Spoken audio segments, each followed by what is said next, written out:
প্রিয়তার বুঝে এলো না। রাতের ড্রেস আগের স্থানে রেখে ব্যাগ হতে ফিনফিনে পাতলা সাদা একটা শাড়ি আর একটা ব্লাউজ নিল, যার গলাটা অনেকটাই বড়, সাথে হাতগুলো ছোট। ফ্রেশ হয়ে সুন্দর করে শাড়িটা পরে নিল। শাড়িটা পরাতে বেশ আয়ত্তে এসেছে এখন। প্রায়শই পরতে হয়, অন্য কেউ কদিন পরিয়ে দিবে, তাই অনেকটাই কষ্ট করে শাড়ি পরাটা শিখে নিয়েছে। কিন্তু শাড়িটা বেশ পাতলা হওয়ার দরুনে শাড়ি পরার পরেও কেমন অস্বস্তি হচ্ছে। ড্রেসিং টেবিলের সামনে দাঁড়িয়ে কুচি ঠিক করে হাতে একজোড়া চুড়ি তুলে নিল। হাতের দিকে তাকিয়ে চুড়ি পরায় মনোযোগী হতেই একজোড়া দানবীয় হাত সেটা বাঁধা হলো।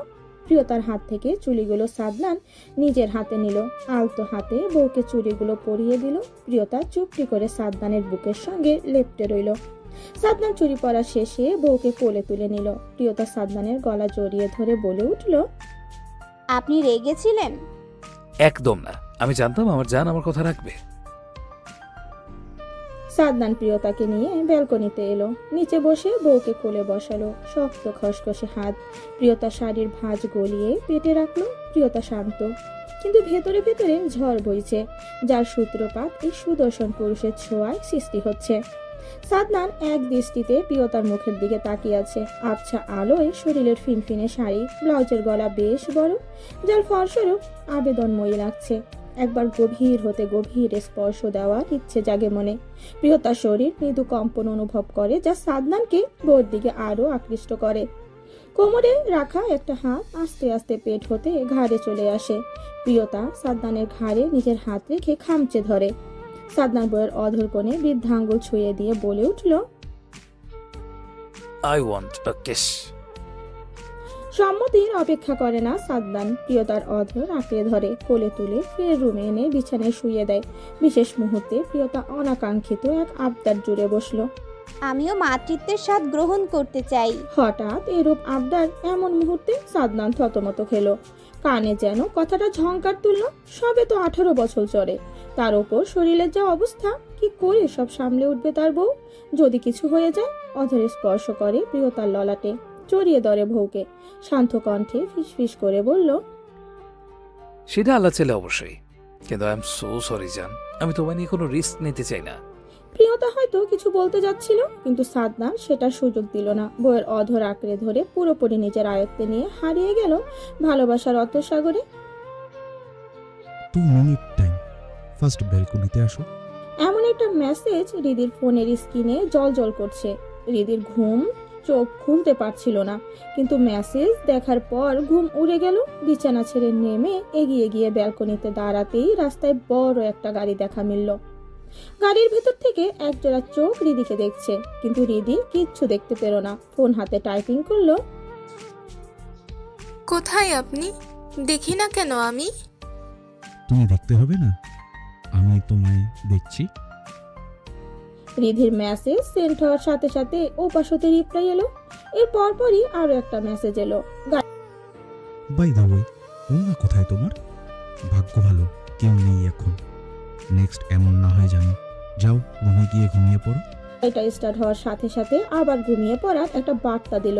রিদি মুচকি হেসে রুমে চলে এলো। অনুভূতিরা এখন মুক্ত। যখন তখন ডানা ঝাপটায় বাধা ছিল যে এত বছর, এখন তারা মুক্ত পেয়ে আরো প্রখর হচ্ছে। কিছু দেখলেন? তিনি কবিরকে উদ্দেশ্য করে বলে উঠল। কবির দৃষ্টি রাস্তায় থাকা গাড়ির দিক হতে ফিরিয়ে তিন্নির দিকে পূর্ণ দৃষ্টিতে তাকিয়ে জবাব দিল, এটা সুন্দর ছিল। দেখলেন ওয়াজিদ ভাই কত ভালোবাসে রিধি আপুকে? রাত 12:30 বাজে, আপুকে দেখতে কত পথ জার্নি করে চলে এসেছে, আর আপনি আমায় সামান্য ব্যালকনিতে নিয়ে আসেন না। কথাগুলো তিন্নি অভিমানী স্বরে বলল। কবির বউয়ের অভিমানের কারণ জানে, তবে বউকে এক হাতে আগলে নিয়ে জানালো, আজও আনতাম না, শুধু গার্ড আজ গার্ডেনে, সেই জন্য আসতে পেরেছ। আর এতে করে আমি যদি খারাপ হই, আমার ভালোবাসা কম হয়, তবে তাই হোক। তিন্নি কবিরের দিকে ড্যাব ড্যাব করে তাকিয়ে থাকে। এই পুরুষ এমন কেন তিন্নির বুঝে আসে না, নাকি সব পুরুষই এমন, নিজের ভালোবাসার মানুষ নিয়ে একটু বেশি সেন্সিটিভ?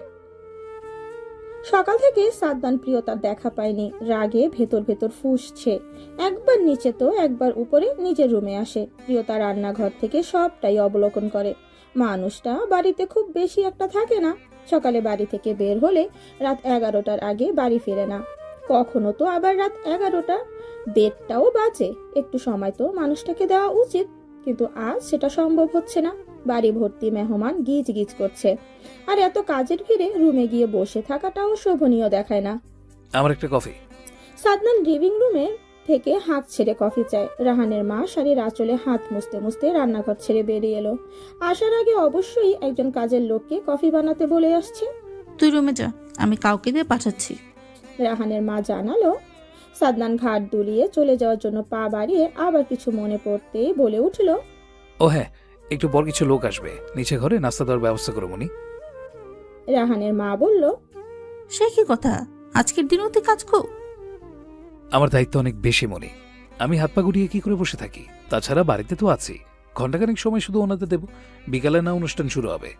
রাহানের মা আর কিচ্ছু বলে না এ ব্যাপারে। তাগেদা দিয়ে রান্নাঘরে ছুটল। সাদনান গট গট পায়ে স্থান ত্যাগ করে।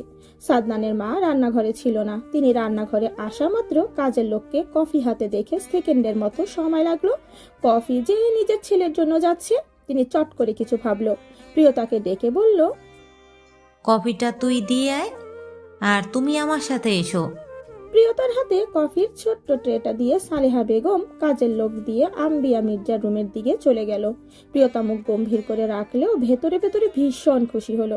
একটু সুযোগ পাওয়া গেল। তবে প্রিয়তা দাঁড়িয়ে আছে দেখে আয়না ভ্রু কুচকে নিল। এগিয়ে এসে বলে উঠল। প্রিয়তা বোনের কথায় সম্মতি দিয়ে উপরে রুমের উদ্দেশ্যে হাঁটা ধরে। সাদনান সোফায় বসে আছে, মুখ সব সময়ের মতো গম্ভীর। প্রিয়তার শ্বাস যেন বেরিয়ে আসার জোগাড়। মানুষটা এমন কেন? সব সময় কেন এমন ভাবে থাকতে হবে? এই লোকটা কি বোঝে না ছোট্ট প্রিয়তা এই মন্ত্রী সাদনান শাহরিয়ারের এমন রূপ, গম্ভীর মুখ দেখলে ভেতরে ভেতরে ভয় পায়? আপনার কফি। সাদনান বোর দিকে এক পলক তাকিয়ে কফিটা হাতে নিল। পায়ের ওপর থেকে পা সরিয়ে সোজা হয়ে বসে কফিটা সেন্টার টেবিলের উপর রাখে। প্রিয়তা তখনও চুপ করে দাঁড়িয়ে। সাদনান বোর দিকে না তাকিয়ে হাত টেনে নিজের করে বসালো। প্রিয়তা কেঁপে উঠল, তবে ভ্রু কুচকে সাদনানের গলা জড়িয়ে ধরে এক হাতে সাদনানের কাঁধ থেকে গেঞ্জি সরিয়ে নিল। কাঙ্ক্ষিত জিনিসের দেখা না পেয়ে প্রশ্ন করলো, ডাক্তার নেই কেন? আছে তো নিচে। ব্যথা করে? সাদনান গম্ভীর হয়ে গেল। প্রিয়তা হঠাৎ মনে হলো কি ধরনের প্রশ্ন করলো এটা। এই লোকের আবার ব্যথা? সেটা তো গুলি লাগার পরেই মনে হয় পায়নি। যা শক্ত মানুষ। রুমে কেন আসুনি? কত কাজ, বিয়ে বাড়ি। কাজ করার জন্য কাজের লোক রয়েছে। সাদনানের জবাবে প্রিয়তা চুপ হয়ে গেল। আগে থেকে বাড়িতে 3 জন কাজের লোক ছিল। সাদনান এখন আরো 2 জন বাড়িয়েছে, কিন্তু তাও আম্বিয়া মির্জা কাজের লোকের কাজ পছন্দ করে না।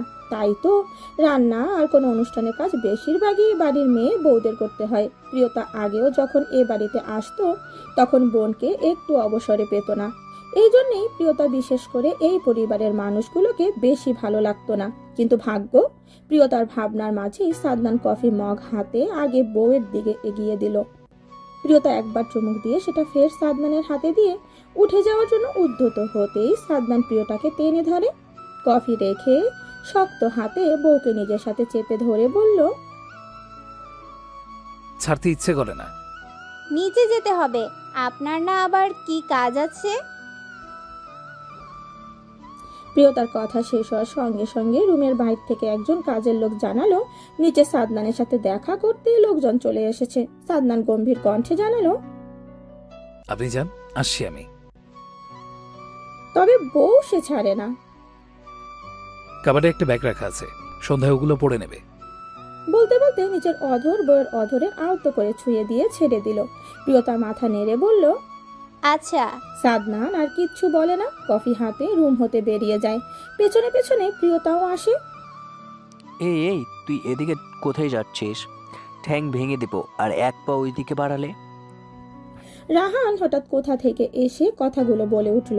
সারা আকস্মিক এভাবে রাহানকে সামনে দেখে একটু ভয় পেল। 2 কদম পিছিয়ে গেল। ভ্রু কুচকে নিয়ে জানালো, তিনি আপু আছে ওখানে। তিন্নি চলে এসেছে, দেখিস না ওখানে কত ছেলে। রাহান ফুঁসে উঠে বলল। সারা ফেল ফেল করে রাহানের দিকে তাকিয়ে বাড়ির ভেতর চলে এলো। অদ্ভুত মানুষ, এভাবে বলার কি আছে? একটু সুন্দর করে বললে কি এমন হতো? রাহান প্রেয়সীর এভাবে নিঃশব্দে স্থান ত্যাগ করে বুঝতে অসুবিধা হয় না প্রেয়সী অভিমান করেছে, কিন্তু অভিমান করলেও কিচ্ছু করার নেই। এত এত মানুষজন কার নজর আবার পড়ে বসে, পরে দেখা যাবে তার প্রেয়সীকে নিয়ে আবার টানাটানি শুরু হয়ে গেল।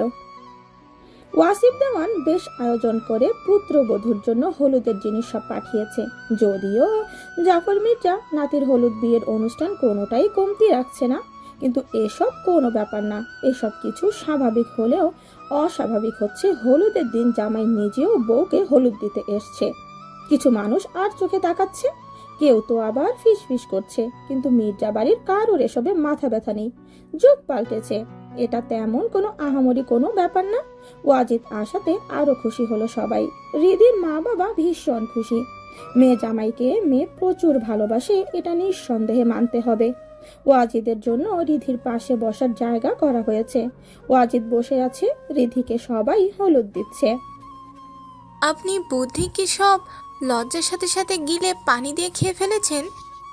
রিধির ফিসফিস কণ্ঠে এরূপ প্রশ্নে ওয়াজিদ থতমত কণ্ঠে জবাব দিল, একদম না। আপনি কেন আসতে গেলেন? রিধি ফের জিজ্ঞেস করে। ওয়াজিদ আগের ন্যায় থমথমে কণ্ঠে বলল, আমার মনে হচ্ছে না কোনো ভুল করেছি। কোথায় লেখা আছে হলুদ নিয়ে জামাই আসতে পারবে না? না সেটা নয়, কিন্তু মানুষজন। রিধি সম্পূর্ণ কথা না শুনে ওয়াজিদ বলল, তুমি ভালো করে জানো ঋতু, আমি কে কি বলল এসব ভাবি না। জীবন আমার তো মর্জিও আমার। লাল পাড়ের হলুদ শাড়ি, ছোট ছোট করে এক জোড়া স্বর্ণের দুল, গলায় একটা লকেট, ঠোঁটে গোলাপি রঙের লিপস্টিক, লম্বা চুলের মোটা বেনুনি কাঁধের এক পাশে রেখে সেটা একটা বেলি ফুলের মালা পরিয়ে দিল সাদনান। বউয়ের প্রতিবিম্ব ড্রেসিং টেবিলের আয়নার দিকে এক দৃষ্টিতে তাকিয়ে থাকে। প্রিয়তার সাথে একবার চোখাচোখি হয়েছে, প্রিয়তা লজ্জায় মাথা নুয়ে রাখলো। এত লজ্জা পেতে নেই জান, তবে যে এক্ষুনি একটা অঘটন ঘটিয়ে ফেলবো। সাদনান কথায় প্রিয়তার লজ্জা দ্বিগুণ হলো। লোকটা ইদানিং একটু বেশি বেহায়া কথাবার্তা বলে, শুনলে কান গরম হয়ে আসে, যেমনটা এখন হচ্ছে। প্রিয়তা সাদনানকে ঠেলে সরাবার চেষ্টা করে বলল, ছাড়ুন, অনুষ্ঠান কখন শুরু হয়েছে? সাদনান প্রিয়তার কথা শুনলো, কিন্তু চুল পরিমাণও হাতের বাঁধন ঢিলে করে না, বরং আগের তুলনায় শক্ত করে চেপে ধরে নিজের সাথে।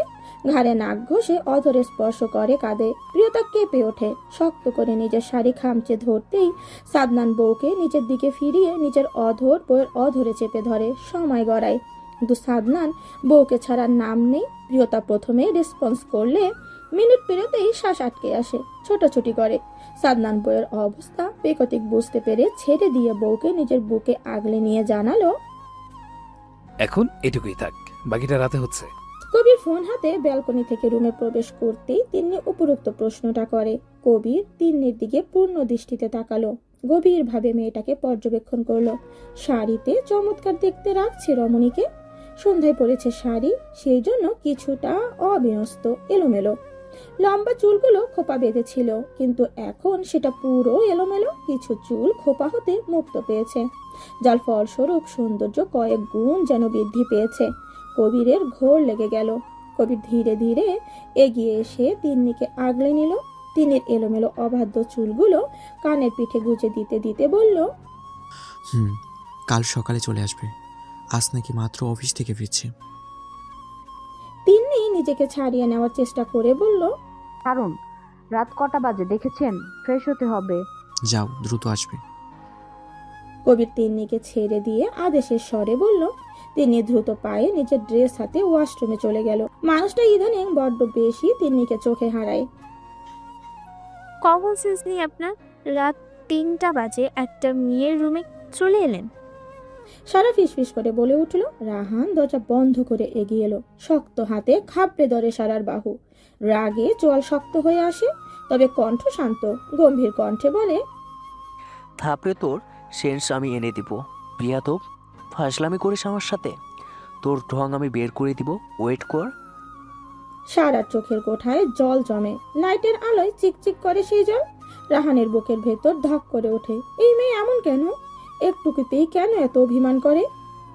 সরে। রাহানের রাগ সারার মায়াবী মুখ পানে তাকিয়ে পানির ন্যায় শান্ত হয়ে যায়। তাই তো মোহনীয় কণ্ঠে সরি বলে, কিন্তু সারার অভিমান তীব্র হয় এতে। প্রিয় মানুষটার আশকারায় চোখের কোঠায় জলগুলো গাল বেয়ে গড়িয়ে পড়ে। আপনি সব সময় এমন করেন, কথা নিয়ে আপনার সাথে। সারা নিজেকে সারানোর চেষ্টা করতে করতে অভিমানিক স্বরে বলে। রাহান জড়িয়ে ধরে সারাকে। দিন দিন মেয়েটা বড্ড বেশি অবুঝ হচ্ছে, খুব শীঘ্রই কিছু একটা করতে হবে। মায়া দিন দিন বেড়ে চলেছে, দূরে থাকা সম্ভব না। তুই কেন এত অবুঝ? ভার্সিটিতে পড়িস, একটু তো আমাকে বুঝতে পারিস। সব সময় আমাকে কিভাবে রাগানো যায় সেই ফোন দিয়ে আটিস। সারা কোনো জবাব দেয় না, চুপ করে রাহানের বুকে মিশে থাকে। ওয়াজিদকে বাইকে বসে থাকতে দেখে রিদি ভূত দেখার মতো করে চমকে উঠল। চোখ বড় বড় করে তাকিয়ে জিজ্ঞেস করলো, আপনি বাইক চালাতে পারেন? কেন, কোনো সন্দেহ আছে? রিদি ভ্রু কুঁচকে নিল। এই লোক কোনোদিন কোনো প্রশ্নের ঠিকঠাক জবাব দিল না, সব সময় প্রশ্নের পিঠে প্রশ্ন করবে, অদ্ভুত লোক। ওয়াজিদ তাগাদা দিয়ে বলে। রিধি হাই তুলে মুখের সামনে হাত রাখে, ঘুম ঘুম চোখে তাকিয়ে বলে উঠল, আমার না প্রচুর ঘুম পাচ্ছে। ফার্স্ট উঠে আসো। এসব কি ঋতু? তুমি তো বলেছিলে ঘুরতে যাবে, তাহলে? আমি কি জানতাম আমার ঘুম পেয়ে যাবে? রিধি ওয়াজিদের গালে আলতো করে অধরে স্পর্শ করে সদর দরজা দিয়ে বাড়ির ভেতর চলে গেল। রিধির একটু খারাপ লাগে, কিন্তু রাত বাজে 3টা, তার উপর সন্ধ্যার পর থেকে কম দখল যায়নি। রিধি ভেতরে প্রবেশ করা মাত্র কাজের লোক দরজা বন্ধ করে দিল। ওয়াজিদ তপ্ত শ্বাস ফেলে গেটের কাছে গিয়ে সিকিউরিটির হাতে একটা 1000 টাকার নোট গুজে দিতেই সিকিউরিটি মুচকি হেসে হাত সরিয়ে দিয়ে বলে উঠল, লাগবে না স্যার। আপনি কি মনে করছেন আমরা আপনার কথায় ম্যাডামের সাথে আপনাকে এত রাতে দেখা করতে দিয়েছি? না স্যার, আমাদের স্যারের অনুমতি ছিল বলে আপনি দেখা করতে পেরেছেন। সাদনান। ওয়াজিদ ভ্রু কুচকে বলে উঠল। সিকিউরিটি হেসে ঘাড় নাড়ে। ওয়াজিদ তাও হাতের নোটটা গুজে দিল সিকিউরিটির হাতে, অতঃপর বাইক উঠে স্টার্ট করে চলে গেল। একটু খেয়ে নাও, বমি চলে আসবে। আয়ানের কথা শুনে মাইশা অসহায় চোখে আয়ানের দিকে তাকিয়ে কণ্ঠ অসহায় করে বলল, আমি আর খাবো না, প্লিজ আসেননি, এটা রেখে দিন। শোনা, এমন করলে হয়? খেতে হবে একটু, প্লিজ। মাইশা মুখ খুলে খাবারটা মুখে নিল, কোনো রকম দুবার নিয়ে আর নিল না। আয়ান অনেকবার জোর করেও দিতে পারে না, বাধ্য হয়ে খাবার রেখে হাত ধুয়ে এলো। মাইশা তখন বিছানায় পা ঝুলিয়ে বসে আছে। আয়ান এগিয়ে এসে বউয়ের মুখে কাটা বাদাম পুড়ে দিল। মাইশা ওয়াক করে ফেলে দিতে গিয়েও পারে না। আয়ান নিজের অধর বউয়ের অধর চেপে ধরে রাখে। মাইশা আয়ানের পিঠে কিল ঘুষি দিয়েও কোনো কিছু করতে না পেরে মুখের খাবার গিলে নেয়। দেখলে, চেষ্টা করলে অবশ্যই খেতে পারবে। তুমি বমি করার ভয়ে খাবার খেতে চাও না। কথাটা শেষ করেই পরপর আবার বলে উঠল, শুধু শুধু আমার মেয়েকে না খাইয়ে রাখো। মোটেও আপনার মেয়ে হবে না, আমার ছেলে হবে। মাইশা নাক মুখ কুচকে বলে উঠল। আয়ান হেসে দিয়ে বলল, আল্লাহ যা দেয় তাই আলহামদুলিল্লাহ। জান ওঠো, ফ্রেশ হয়ে খেতে হবে। সাদনান বউয়ের পাশে বসে ডেকে উঠে বলল। প্রিয়তা ঘুমো ঘুমো কণ্ঠে অনুরোধ স্বরে বলল, প্লিজ না, আমার ঘুম পাচ্ছে, আপনি খেয়ে শুয়ে পড়ুন। একদম না, ওঠো, খেতে হবে। প্রিয়তার কোনো কথা শুনল না সাদনান। কোলে তুলে ওয়াশরুমে নিয়ে ফ্রেশ করিয়ে রুমে নিয়ে এলো। প্রিয়তা পানির ছোঁয়া পেতেই ঘুম উবে গেল, তবে রেস্টটা এখনো কাটেনি। জিম মেরে বসে থাকে। সাদনান সেন্টার টেবিলের ওপর প্লেট দিয়ে ঢেকে রাখা খাবার প্লেটে দিতেই প্রিয়তা চুপচাপ খেয়ে নিল। সারাদিন অনেক দখল গিয়েছে, খাবার ঠিকঠাক মতো খেতে পারেনি। অনুষ্ঠান শেষ হয়েছে কতক্ষণ আগে, শরীর আর খাবার খাওয়ার জন্য সায় দিচ্ছিল না, তাই তো রুমে এসে শুয়ে পড়েছিল। সাদনান রুমে ছিল না, রুমে এসেই ডাকাডাকি শুরু করে দেয়। আর নিজে ফ্রেশ হয়ে এসে খাবার নিয়ে রুমে এসেও যখন প্রিয়তাকে শুয়ে থাকতে দেখে খাবার রেখে নিজে ফ্রেশ করিয়ে নিয়ে এলো। পেটে ক্ষুধা থাকায় বেশ অনেকটা খাবার খেলো প্রিয়তা। সাদনান নিজেও একই প্লেটে খেয়ে নিল।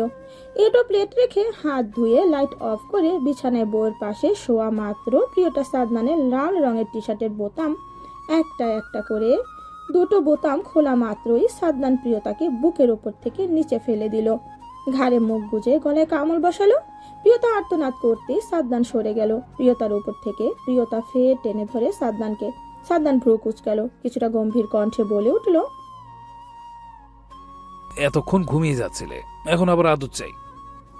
প্রিয়তা তো জবাব দিল না। কাচুমাচু ভঙ্গিতে সাদনানের বুকে মুখ লুকালো। সাদনান শব্দ করে হেসে বউকে শক্ত করে আলিঙ্গন করে উঠল। প্রিয়তা ড্যাব ড্যাব করে সাদনানের দিকে তাকিয়ে আছে। সাদনান ড্রেসিং টেবিলের সামনে দাঁড়িয়ে রেডি হচ্ছে। রোজকার শুভ্র পাঞ্জাবি ছেড়ে আজ কালো একটা পাঞ্জাবি পরেছে। হাতে দামি একটা ঘড়ি চিকচিক করছে। চাপধারী ভর্তি গাল, টান টান ভ্রু জোড়া, ছোট ছোট চোখ, সরু নাক, অল্প সিগারেটে পোড়া অধর, মাথায় ঘন কালো চুল। উফ, এত কেন কিউট মানুষটা। প্রিয়তার বুকের ভেতর জ্বালা ধরে, মনে মনে হিংসে হয়। এখন এই সুদর্শন পুরুষ বিয়ের অনুষ্ঠানে গেলেই তো সব মেয়ে হা করে তাকিয়ে থাকবে। প্রিয়তাকে সহ্য করবে সেসব? মনক্ষুণ্ণ হয়, বুক ভারী হয়ে আসে, কষ্ট লাগে, চোখ চিকচিক করে, অধর কাঁপে। তবে নিজেকে সামলে নেয়। মন খারাপ করে তাকিয়ে থাকে নিজের ব্যক্তিগত পুরুষের সুন্দর অবয়বের দিকে। লম্বাটে বলিষ্ঠ পুরুষটা নিজেকে সম্পূর্ণ পরিপাটি করে, কিন্তু পাঞ্জাবির বোতাম খোলা, যার ফলস্বরূপ বুকের ঘন কালো কিছু লোম উকিঝুঁকি মারছে। প্রিয়তার কয়েক সেকেন্ডের জন্য শ্বাস প্রশ্বাস অস্বাভাবিক হয়, ফের নিজেকে সামলে নেয়। সাদনান চুল নিজের হাতের সাহায্যে ঠিক করে এগিয়ে আসে। বউয়ের ঠিক বরাবর দাঁড়িয়ে বউয়ের মতিগতি বোঝার চেষ্টা করে, সফলও হয়। বউ তারই দিকে তাকিয়ে। মেয়েটার হুঁশ কি আছে? সাদনান বউকে এভাবে তাকিয়ে থাকতে দেখে মনে মনে হাসলো, তবে মুখ গম্ভীর আর থতমত কণ্ঠে বলে উঠল, আমাকে দেখা শেষ? প্রিয়তা নড়ে চড়ে বসলো। অসভ্য লোক, এভাবে কেউ জিজ্ঞেস করে? সবাইকে নিজের মতো নির্লজ্জ ভাবে। আমি মোটেও আপনাকে দেখছিলাম না। প্রিয়তা আমতা আমতা করে জানায়। সাদনান ভ্রু কুচকায়, চোখ বন্ধ করে শ্বাস টানে। দুই হাত এগিয়ে প্রিয়তার বাহু খাবলে ধরে। প্রিয়তা চমকায়, দুই হাতে সাদনানের বুকে ঠেকিয়ে নিজেকে সামাল দেয়। ধীর গতিতে নিজের হাত এগিয়ে আস্তে ধীরে সাদনানের পাঞ্জাবির বোতাম লাগিয়ে দেয়। প্রিয়তা নিজেও রেডি হয়ে গিয়েছে অনেক আগে, তাই অনুমতি চেয়ে জিজ্ঞেস করলো, এবার যাই? সাদনান ছেড়ে দেয় বউকে। ড্রেসিং টেবিলের উপর রাখা বেরি ফুলের মালাটা হাতে তুলে নেয়। বউর পেছনে দাঁড়িয়ে সেটা চুলে খোপায় পরিয়ে শাড়ির আঁচল তুলে ঘোমটা টেনে দিয়ে দুই হাতে গালে রাখে। প্রিয়তা চোখ বন্ধ করে রাখে। সাদনান বউয়ের ললাটে ওষ্ঠ ছুঁয়ে দিয়ে মোলায়েম কণ্ঠে বলল, যান, বাইরের দিকে একদম যাব না। ভাবির সাথে সাথে থাকবে, কিছু প্রয়োজন হলে মা ছোট মাকে জানাবে, শরীর খারাপ লাগলে রুমে চলে আসবে। সাদনানের কথায় প্রিয়তা চোখ ছোট ছোট করে বলে উঠল, আগে যাই, তাছাড়া আমি বাচ্চা না, আমার ভীষণ ক্ষুধা পাচ্ছে, যাই। যাও, আর হ্যাঁ, আমি ঢাকার সাথে সাথে আমার সামনে দেখতে চাই। কথা শেষ হওয়ার সঙ্গে সঙ্গে প্রিয়তা মাথা নেড়ে সায় জানিয়ে রুম হতে বেরিয়ে গেল। সাদনান তপ্ত শ্বাস ছাড়ে, অতঃপর পেছন পেছন নিজেও বেরিয়ে আসে। বিয়ে বাড়ি চারিদিকে মানুষ গিজগিজ করছে। বর উপস্থিত হয়েছে এসে আধা ঘন্টা হবে। আগে বিয়ে পড়ানো হবে, তারপর খাওয়া দাওয়া। সাদনান যেখানে বসে আছে সেখানে কিছু সাংবাদিক রয়েছে। মন্ত্রীর ফুফাতো বোনের বিয়ে কেন তার বাড়ি থেকে হচ্ছে, এমন অহরহ প্রশ্ন তার কৌতূহল মানুষদের মুখে মুখে। তবে এতে কারোর কোনো প্রতিক্রিয়া নেই। সাদনান আয়েশি ভঙ্গিতে বসে আছে, সাথে রয়েছে আরো কিছু সুনামধন্য ব্যক্তি। অদূরে দাঁড়িয়ে আছে কিছু মেয়ে, তাদের মধ্যে কিছু মেয়ে সব মধ্যবয়সী লোকের মধ্যে সুদর্শন পুরুষকে চোখ সাহায্যে আহার করছে। প্রিয়তা দোতলায় দাঁড়িয়ে সেদিকে তাকিয়ে থাকে। সাদনান অবশ্য একবার উপরের দিকে তাকিয়ে শান্ত দৃষ্টি নিক্ষেপ করছে। এতে প্রিয়তা বরাবর কেঁপে উঠলেও এবার কোনো প্রতিক্রিয়া তার মাঝে দেখা যায়নি। বিয়ে পড়ানো শেষ। খাবার খাওয়ার পরে কনে বিয়ের পালা এলো। বিদায় মানে বিষাদ। রীতির বিদায় হতে হতে সন্ধ্যা গড়িয়ে যায়। আস্তে আস্তে কোলাহলপূর্ণ থেকে একদম পানির ন্যায় শান্ত হয়ে পড়ে পুরো মির্জা বাড়ি। শুধু সিকিউরিটি আর কাজের লোক বাদে আর কোনো বাড়ির সদস্যকে নজরে আসে না। আম্বিয়া মির্জা বেশ অনেকটাই কেটেছেন, যার ফলস্বরূপ উনি অসুস্থ হয়ে পড়েছেন। সবাই হয়তো ওনার কাছে বসে। মির্জা বাড়ি যতটা কোলাহলপূর্ণ ছিল তার ঠিক বিপরীতে দেওয়ান ভিলা। কোনো মানুষ নেই, শুধু লোকের লোক আর সিকিউরিটি ছাড়া, শুধু কাজের লোক আর সিকিউরিটি ছাড়া। রিদিকে একজন কাজের লোক ওয়াজিদের রুমে নিয়ে গেল। ওয়াজিদ রুমে বসেছিল। কয়েকজন প্রতিবেশী নিজে এতক্ষণ রিদিকে দেখতে এসেছিল। হয়তো ওয়াজিদ সাথে করে বউকে নিয়ে আসতো। মা নেই, বোন নেই, কোনো নিকটবর্তী আত্মীয় নেই, তাই কোনো ফর্মালিটি করার প্রয়োজনও পড়ে না। ওয়াজিদ সোফায় বসেছিল। রিদিকে রুমে প্রবেশ করতে দেখে পাশে থাকা একটা শপিং ব্যাগ হাতে এগিয়ে দিল। সেটা রিদির হাতে দিয়ে বলে উঠল, সাদনান, যাও ফ্রেশ হয়ে এসো, অনেকটা ধকল গিয়েছে এই দুদিনে। রিধির চোখে মুখে ক্লান্তির ছাপ থাকলে মুখে রয়েছে মিষ্টি একটা হাসি, প্রাপ্তি, পূর্ণতার। ভালোবাসার মানুষটাকে সারা জীবনের জন্য নিজের হালালভাবে পাওয়ার ওয়াজিদ মুগ্ধ।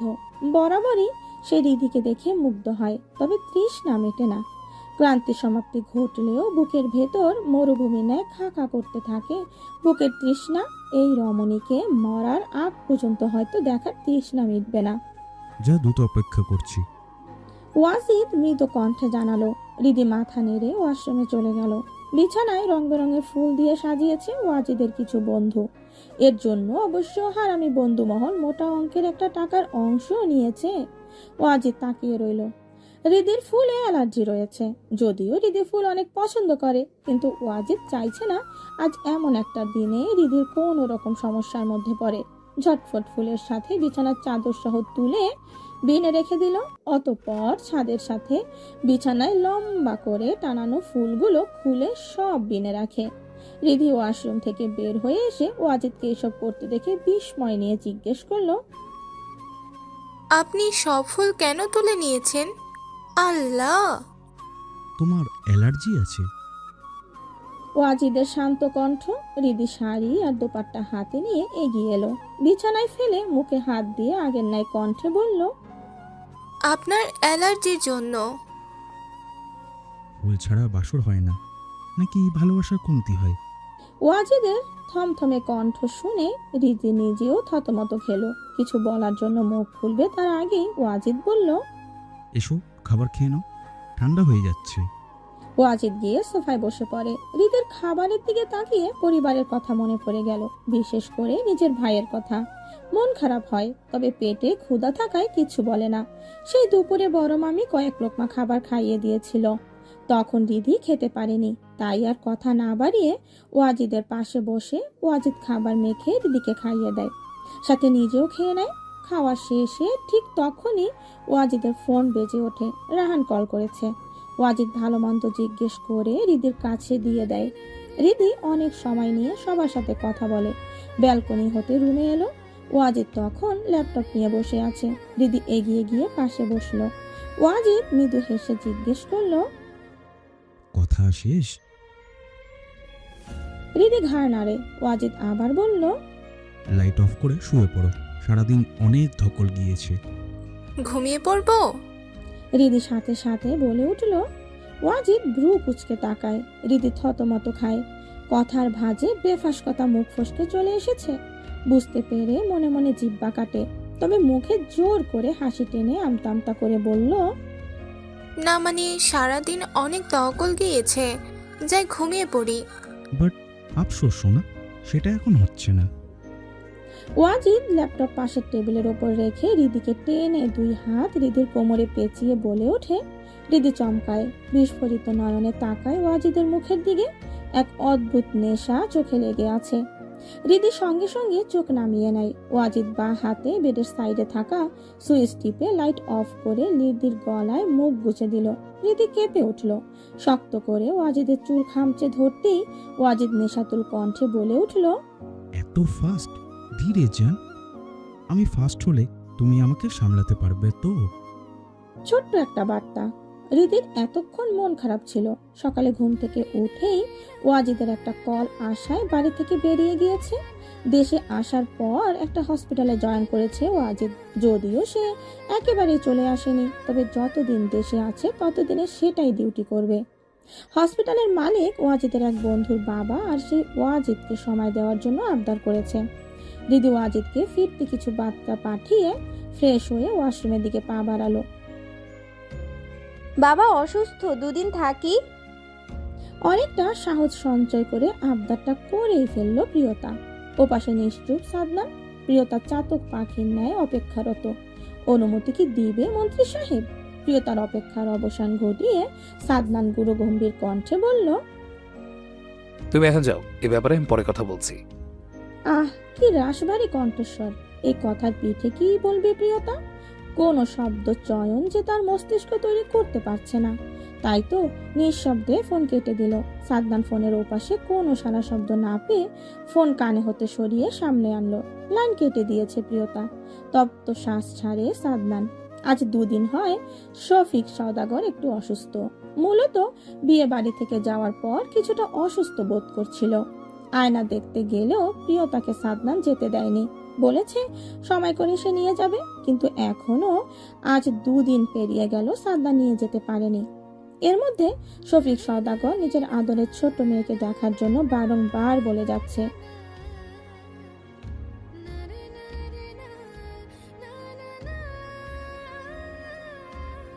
প্রিয়তা নিজের বাবার জন্য মন খারাপ, আর আজ আম্বিয়া মির্জা নিজেও দেখতে যাবে, তাই সবাই একসাথে চলে যাবে। এমনটাই সালেহা বেগম সাদনানকে ফোন করে জানিয়েছে। সাদনান সেসব ভাবনা সাইডে রেখে সামনে মিটিংয়ে মনোযোগ দিল। সকাল 11টা নাগাদ সওদাগর বাড়ি এসে পৌঁছলো মির্জা বাড়ির প্রায় অর্ধেক মানুষ। সব মহিলা এসেছেন। দুপুরে খাওয়া দাওয়া আর সারা দিন থেকে বিকেলে নাস্তা করে সবাই আবার চলে গেল। সাথে করে আয়নাকে নিয়ে গেছে। প্রিয়তা বিকালটা বাবা মায়ের ঘরে বসে রইল। আয়ান বোনের জন্য সন্ধ্যায় বাড়ি ফিরে এলো। সাথে নিয়ে এলো বোনের পছন্দের হরেক রকমের বাহিরের খাবার। প্রিয়তা ভাইয়ের সঙ্গে আর বাবার গা ঘেঁষে বসে। আজ অনেক দিন ধরে নিজেকে মুক্ত পাখি মনে হলো। সারাদিন কোনো খবরদারি করেনি যে কেউ। বাবা শরীরের গন্ধ শুকে, মায়ের ভালোবাসা আর যত্ন সব সময় আলাদা। আয়ান বোনকে নিজের হাতে খাইয়ে দিল, সাথে মাইশাকেও। রাতে আড্ডা দিয়ে খাবার প্রিয়তা শফিক সওদাগরের রুমে বসে খেলো। রাত 9:30 নাগাদ প্রিয়তা রুমে এলো। ফ্রেশ হয়ে ফোনটা হাতে নিল। সারাদিন মানুষের ভিড়ে থাকলে কষ্ট একাকিত্ব গুজে যায়, কিন্তু রাত হলেই তো আবার সেই একাকিত্ব। বুকের কষ্ট যে সব উগরে বেরিয়ে আসতে চায়, দম বন্ধ লাগে। বুকের ভেতর তীব্র থেকে তীব্র যন্ত্রণা অনুভূত হয়। প্রিয়তা কথাগুলো ভাবতে ভাবতে ফোনটা হাতে নিয়ে ফোনের স্ক্রিনে মন্ত্রী সাদনান শাহরিয়ারের একটা সফেদা পাঞ্জাবি গায়ে গাড়িতে হেলান দিয়ে দাঁড়িয়ে থাকা একটা ছবি জলজল করছে। প্রিয়তার চোখ হতে অশ্রু গড়িয়ে ঠিক সাদনানের পিকচারটার ওপর পড়ল।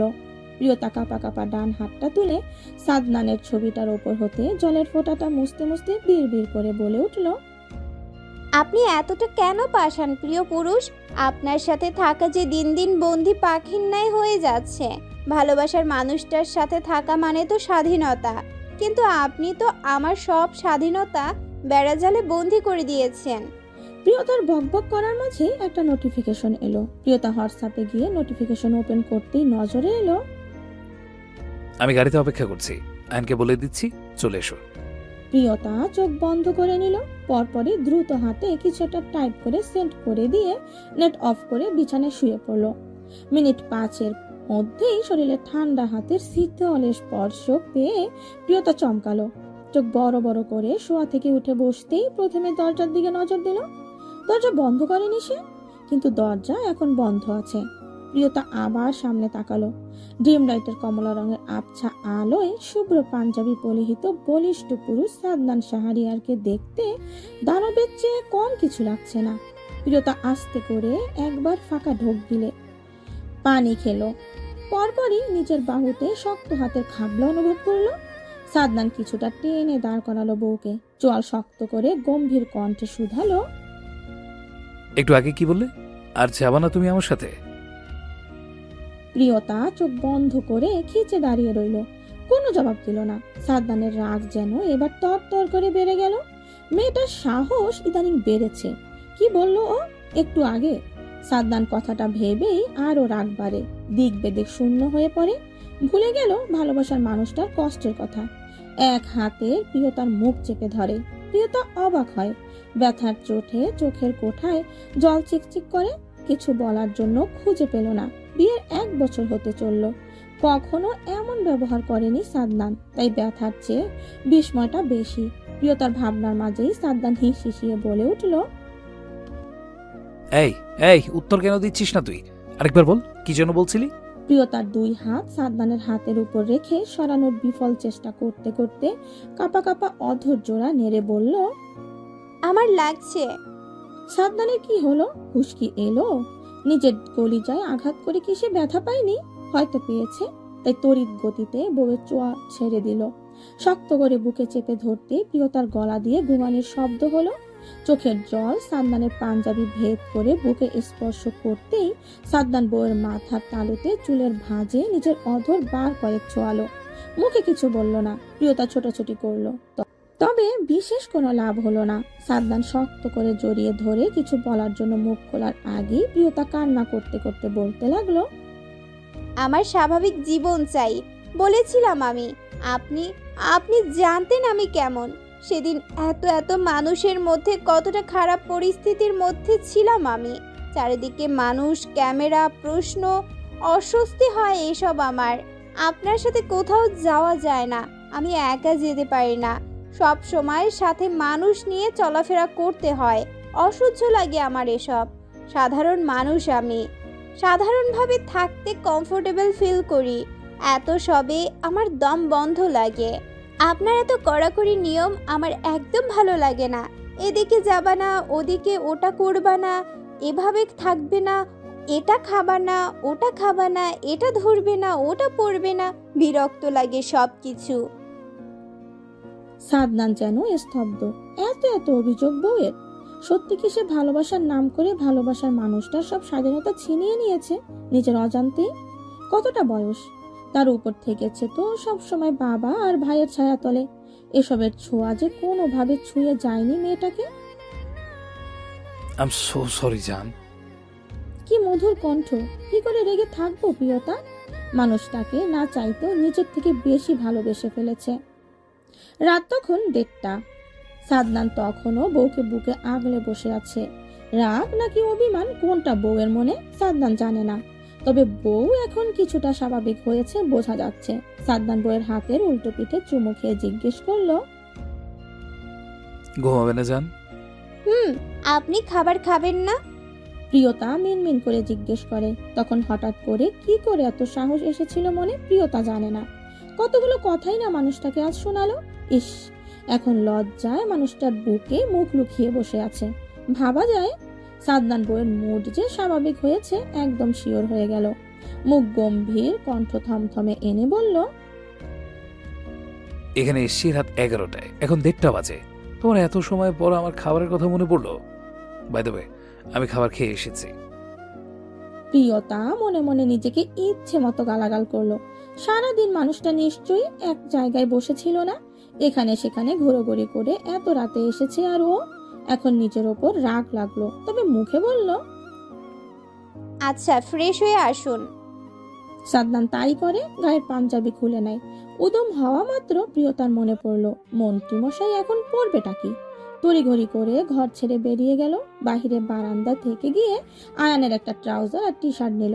ভাগ্য ভালো ছিল আজ আয়ান নিজের প্রায় অর্ধেক কাপড় ধুয়েছিল। আর প্রিয়তার ব্যালকনিতে বিকেলে রোদ পড়ে, তাই তো বোনের ব্যালকনিতে এনে কাপড় মেলে দিয়েছিল।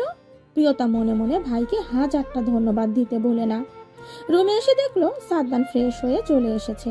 প্রিয়তার হাতের দিকে তাকিয়ে সাদনান কিছু বলার জন্য মুখ খোলার আগে প্রিয়তা বলে উঠল, এগুলো পরে নিন, হবে তো? সাদনান কিছু বলে না, শুধু টি শার্টটা নিয়ে পরে নিল। গাড়িতে অবশ্য এক সেট ড্রেস সব সময় থাকে। সে কি আর জানতো বউ এমন কঠোর ধমকে পড়ে না হয় ড্রেস নিয়ে আসতো। প্রিয়তা ট্রাউজার আবার নিয়ে ব্যালকনিতে রেখে আসে। সাদনান ড্রেসিং টেবিলের সামনে দাঁড়িয়ে নিজের চুল ঠিকঠাক করে। প্রিয়তা বিছানায় বসে পিটপিট করে সেদিকে তাকিয়ে থাকে। মানুষটা এই আবছা আলোয় কি এত সাজুগুজু করছে প্রিয়তা বুঝে আসে না। সাদনান বিছানায় প্রিয়তার পাশে বসতেই প্রিয়তা একটু নড়ে চড়ে বসলো। মূলত সাদনানের গা ঘেঁষে বসলো। সাদনানের পেট মুচড়ে হাসি পায়, তবে হাসে না। বাঁ হাতে বইয়ের কোমর টেনে নিজের সাথে চেপে ধরে আশকারা পেয়ে বিড়াল ছানার ন্যায় গুটিসুটি মেরে সাদনানের বুকে ঘাপটি মেরে গেল প্রিয়তা। সাদনান বউকে নিজের ওপর থেকে বিছানায় শুইয়ে দেয়। দুই হাত প্রিয়তার দুই দিকে রেখে প্রিয়তার পুরো মুখে একবার চোখ বুলিয়ে নিয়ে ধীর কণ্ঠে বলে উঠল, মুটকি ঠিক আছে? প্রিয়তা নিজের মাথাটা উঁচু করে সাদনানের অধর নিজের অধরে আলতো ছুঁয়ে দিয়ে জানালো, বেশি না, তবে আপনার ছোঁয়াটা সম্পূর্ণ করতে সক্ষম হবে। রেডি হয়ে নাও জান, আমাকে বেরোতে হবে। মাত্রই সকালের নাস্তা করে রুমে এসেছে প্রিয়তা। সাদনান একটু আগে রুমে এসেছে। আর প্রিয়তা রুমে আসা মাত্র সাদনান উপরোক্ত আদেশটা করলো। প্রিয়তা দৃষ্টি এলোমেলো ঘুরালো। তার আজ থাকতে ইচ্ছে করছে, কিন্তু কথাটা বলার মতো সাহস সঞ্চয় করে উঠতে পারছে না। সাদনান প্রিয়তাকে ঠায় দাঁড়িয়ে থাকতে দেখে ভ্রু কুঁচকালো। বিছানা ছেড়ে উঠে এগিয়ে এসে দরজা বন্ধ করে প্রিয়তাকে টেনে নিজের সাথে মিশিয়ে নিল। প্রিয়তা মৃদু কেঁপে ওঠে, গলা জড়িয়ে ধরল সাদনানের। সাদনান এক হাতের তর্জনী আঙুল উঁচিয়ে প্রিয়তার কপালে এলোমেলো চুলগুলো কানের পিঠে গুজে দিতে দিতে বলল, আই নো তোমার থাকতে ইচ্ছে করছে, বাট সরি জান, আমার বউ আমি শ্বশুরবাড়ি রেখে নিজের বাড়িতে থাকতে পারবো না। আপনি চলে আসবেন। প্রিয়তা হঠাৎ কথাটা বলে পরপর মাথা নিচু করে নিল। সাদনান যে কিছুতেই রাজি হবে না, ভালোই জানা আছে। একজন মন্ত্রী হয়ে রোজ শ্বশুরবাড়ি পড়ে থাকাটা ভালো দেখায় না। সাদনানের থমথমে কণ্ঠস্বর শুনে প্রিয়তা নিজেও থতমত খেলো। মানুষটা বড্ড খুঁতখুত টাইপ। দুদিনের তো ব্যাপার, একটু ম্যানেজ করে নিলে কি এমন ক্ষতি হয়। সারা আর প্রিয়তা লিভিং রুমের পাশে যে বারান্দাটা রয়েছে সেখানে বসে আছে। এখন বিকেলে। প্রিয়তা আর সাদনান আজ দুদিন হয় মির্জা বাড়ি থেকে ফিরে এসেছে। প্রিয়তা ঘুম থেকে উঠে এসছে। এতক্ষণ আয়না ইয়ানাও বসেছিল, কিন্তু ইনিয়া বাইরে যাওয়ার জন্য কান্না করছিল, তাই আয়না শাশুড়িকে ইনিয়াকে নিয়ে বাইরে যাওয়ার জন্য দিতে গিয়েছে। অতঃপর সে রাতের রান্নার কাজে লেগে পড়বে, যদিও সব কাজের লোক করে, তার উপর সাথে সুফিয়া বেগম থাকবে। প্রিয়তার ভাবনার মাঝেই সারা হঠাৎ হাই তুলে বলে উঠল, শরীরটা তেমন করছে, এখন সন্ধ্যা হয়ে আসছি, শোয়া যাবে না। চা করে নিয়ে আসি, ভালো লাগবে। প্রিয়তার কথায় সারা ভাবলো সত্যি এক কাপ চা হলে হয়তো শরীরটা ভালো লাগবে, তাই আর বারণ করে না। প্রিয়তা চলে গেলে সারা আবার একটা হাই তুলে উঠে দাঁড়ালো। এগিয়ে গিয়ে বারান্দার গ্রিল ধরে বাইরে তাকালো। অদূরে বাগানে ইনিয়াকে দেখা যাচ্ছে। দাদির সাথে গল্প করতে করতে সে দাদিকে এদিক ওদিক নিয়ে ছোটাছুটি করছে। হঠাৎ পেছনে কারো আসার শব্দ পেয়ে সারা ভাবলো প্রিয়তা এসেছে, তাই পেছনে না তাকিয়ে বলল, দেখ কেউ কি সুন্দর লাগছে দুই দাদা নাতনিকে, মাশাল্লাহ, কারোর নজর না লাগে। জানিস, আমি ভাবছি বিয়েটা তাড়াতাড়ি করে নেব, তারপর বছর বছর একটা করে বাচ্চা নিয়ে শাশুড়ির কাছে দিয়ে রাখবো, আর আমি বসে বসে তাদের কাহিনী দেখব। আমিন। তোর মনের ইচ্ছা আল্লাহ তাআলা অতি শীঘ্রই পূর্ণ করুক। চমকালো সারা। বুকের ভেতর ধুম ধুম শব্দ করে হৃৎপিণ্ডটা অস্বাভাবিকভাবে লাফচাপ শুরু করে দিল। মস্তিষ্ক জানান দিল এটা সেই অতি পরিচিত পুরুষের কণ্ঠস্বর। কানে যেন কথাগুলো ঝংকার তুলল। মাথা ঘুরিয়ে পেছনে ফিরল তড়িৎ গতিতে। কোমরে দুই হাত রেখে রাহানকে দাঁড়িয়ে থাকতে দেখে থতমত খেলো। কি বলবে কোনো শব্দ গলা দিয়ে বের করতে পারলো না। রাহান দুই কদম এগিয়ে এলো, তীক্ষ্ণ দৃষ্টিতে পর্যবেক্ষণ করলো সারাকে। পরপরই গম্ভীর কণ্ঠে জানালো, তোর ডজন খানিকের বাচ্চার আবদার অতি দ্রুত পূর্ণ করে দেওয়ার ফার্স্ট মিশন আমি আজ থেকে পুরোদমে শুরু করে দিব। B ready. সারা বিস্ময় চোখে বড় বড় হয়ে এলো। মনের কোণে প্রশ্ন উকিঝুঁকি দেয়, কি করবে এই মানব। সারা ভাবনায় ভাটা পড়ে প্রিয়তার কণ্ঠ শোনে, ভাইয়া আপনাকে চা দেব? আরে মন্ত্রীর বউ কি বলে, মন্ত্রী মশাই জানতে পারলে আমার 13টা বাজিয়ে দিবে। আমি অন্য কাউকে বলে কফি নিচ্ছি। রাহান মজার ছলে কথাগুলো বলতে বলতে বারান্দা থেকে চলে গেল। প্রিয়তা এগিয়ে গিয়ে সারার হাতে চায়ের কাপ দিল। সারা ধন্যবাদ দিয়ে চায়ের কাপে চুমুক বসায়। তিন্নি ঘুমো ঘুমো চোখে শোয়া থেকে উঠে দ্রুত পায়ে এগিয়ে গেল সদর দরজার দিকে। কলিং বেল বেজেছে দুবার। কবির আসে এই সময়। তিন্নি তড়িঘড়ি করে দরজা খুলে অপরাধী কণ্ঠে বলে উঠল, সরি, এতগুলো সরি, ঘুমিয়েছিলাম। কবিরের দিকে তাকিয়ে কথা আর সম্পূর্ণ করতে পারে না তিন্নি। কবির হাতে দুটো শপিং ব্যাগ আর একটা পলিথিন ব্যাগ এগিয়ে দিল তিন্নির দিকে। তিন্নি বিস্ময় নিয়ে সেগুলো হাতে নিয়ে কবিরের কাঁধের থেকে কালো ল্যাপটপের ব্যাগটাও খুলে হাতে নিতে নিতে বলল, আপনি ফ্রেশ হয়ে আসুন, আমি কফি নিয়ে আসছি। না, কফি লাগবে না, তুমি রুমে এসো। কবির কথা শেষে রুমের উদ্দেশ্যে পা বাড়ালো। তিন্নি রান্নাঘরে গিয়ে পলিথিনে থাকা আইসক্রিমের বক্স ফ্রিজে রাখে। কবির রোজ আসার সময় কিছু না কিছু হাতে করে নিয়ে আসে। কালাম খান নিজেও আনে। তিন্নির নিকট এসব প্রথম। কখনো এমন আদর ভালোবাসা পায়নি সে। তবে এখন নিজেকে সুখী মনে হয়। তিন্নি কথাগুলো ভাবতে ভাবতে হাতে থাকা শপিং ব্যাগগুলো অল্প ফাঁক করে নেড়েচেড়ে দেখলো। একটা ব্যাগে একটা কালো শাড়ি রয়েছে, আরেকটা ব্যাগে একটা বেরি ফুলের মালা, আরো কিছু কসমেটিক্স। তিন্নি এসব দেখে মনে মনে খুশি হলো, আবার অল্প স্বল্প রাগ হলো। বিয়ের পর থেকে কবির এই 3 মাসের মধ্যে না হলেও 15টার বেশি শাড়ি হবে এনে দিয়েছে। রুমে গিয়ে গম্ভীর কণ্ঠে বলে উঠল, রোজ কেন এসব আনতে হবে? আর আনবেন না। আমার ইচ্ছে। বাই দ্য ওয়ে, যাও এগুলো পরে রেডি হয়ে এসো। কোথায় যাব? এত কোশ্চেন কেন করো তুমি? যা বলেছি সেটা করো। তিন্নির মুখ ভোতা করে কিছু বিড়বিড় করে রুম হতে বেরিয়ে যেতে নিলেই কবির বলে উঠল, কোথায় যাচ্ছ তুমি? রুমে পড়ে নাও, আমি ফ্রেশ হয়ে নিই। কবির ওয়াশরুমে চলে গেলে তিন্নি আস্তে ধীরে তাই করে। একদম তিন্নির শাড়ি পরা শেষ, কবির ওয়াশরুম হতে বেরিয়ে এসে তিন্নির শাড়ির কুচি ঠিক করে দিল। অতঃপর আলমারি থেকে একটা কালো রঙের পাঞ্জাবি বের করে পরে নিল। ড্রেসিং টেবিলের সামনে তিন্নির পাশে দাঁড়িয়ে নিজেও রেডি হয়ে নিল। তবে রেডি হওয়া শেষ হলেও কবির সেখানে আয়নায় তিন্নির দিকে তাকিয়ে থাকে। তিন্নি বিষয়টা বুঝতে পেরে বিড়বিড় করে বলে উঠল, চুরি করে কেন দেখছেন? আমি কি পাশের বাসার ভাবি? চুরি করে কেন দেখবো? আমার বউ আমি যেভাবে খুশি দেখবো, দরকার পড়লে কোলে নিয়ে বসে বসে দেখবো। বউ আমার চুরি করা দেখার প্রয়োজন পড়বে না। কবিরের অকপটের জবাবে তিন্নি থমথমে খেলো। রাতে সাদনান বাড়ি ফিরে দেখলো বউ তার আজ ঘুমিয়ে পড়েছে। একটু অবাক হলো, বউ তার তো এমন করে না খুব একটা। যতই রেগে থাকে, অভিমান করে, সে আশা অবধি ঘুমায় না। সাদনান এসব ভাবতে ভাবতে ফ্রেশ হয়ে খাবার খেয়ে রুমে এসে বিছানায় বসতেই নজর পড়ে বউয়ের চোখ ফুলে আছে। আর পাশেই ব্যথার ঔষধ দেখে হঠাৎ কিছু মনে পড়লো। ফোনের সাইড বাটন চেপে কিছু দেখে বিড়বিড় করে বলল, শেট, আমি ভুলে গেলাম কি করে।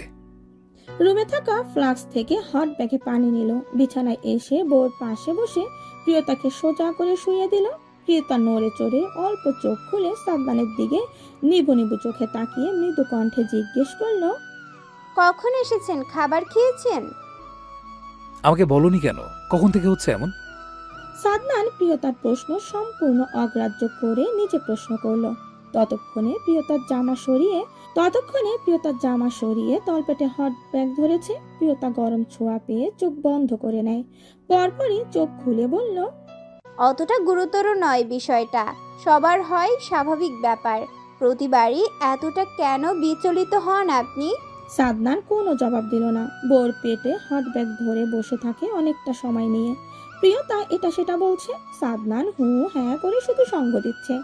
সারাদিনের ক্লান্তি তার বউয়ের মুখ দেখলে চলে যায়। আর যখন মেয়েটা সারাদিনের কথা ঝুলি নিয়ে বসে, তখন সারাদিনের টেনশন ভুলে যায়। সুখ সুখ লাগে, অদ্ভুত এক প্রশান্তি লাগে মনের মধ্যে। আর এই সব কিছুর কারণ যে সে যদি কষ্ট পায়, অসুস্থ থাকে, তাহলে সে কি স্থির থাকতে পারে? অনেকক্ষণ পর প্রিয়তা হট ব্যাগ সাদনানের হাত থেকে টেনে নিয়ে পাশের টেবিলে রেখে দিল। সাদনান সুইচ টিপে লাইট অফ করে এসে বউকে বুকে আগলে নিয়ে শুয়ে পড়ল। অনেক সময় সেভাবে থাকার পর প্রিয়তার মাথার তালুতে চুলের ভাঁজে চুমু খেয়ে আওড়ালো, আমার তুমিটা আমার পূর্ণতা, আমার মানসিক শান্তি তুমি। তোমার কিছু হলে আমার বুকে তীব্র যন্ত্রণা হয়, সবকিছু এলোমেলো লাগে। এতে আমার কি দোষ? না চাই প্লিজ, আপনিও দেশে শিফট করেন। হৃদির কথায় ওয়াজিদ দীর্ঘশ্বাস ছাড়ে। এগিয়ে এসে বিছানা হৃদির পাশে বসে ওর হাত ওয়াজিদের হাতের মুঠোয় পুরে নিল। বুঝানোর স্বরে বলল, তো আপনি যান, তারপর সব সেটেল করে চলে আসুন। ওয়াজিদ হৃদিকে শক্ত করে জড়িয়ে ধরে কথাগুলো বলে উঠল। হৃদি হাসলো। মানুষটা বড্ড বেশি ভালোবাসে ওকে। বিয়ের পর একটা রাত তো গিয়ে মির্জা বাড়িতে থাকতে দেয়নি। তিন্নি আজ ভার্সিটিতে এসেছে খুব সকালে। কবির নিজেও তিন্নির আগে এসেছে। তবে তিন্নি এত তাড়াতাড়ি ভার্সিটিতে এসেছে কবির জানতো না।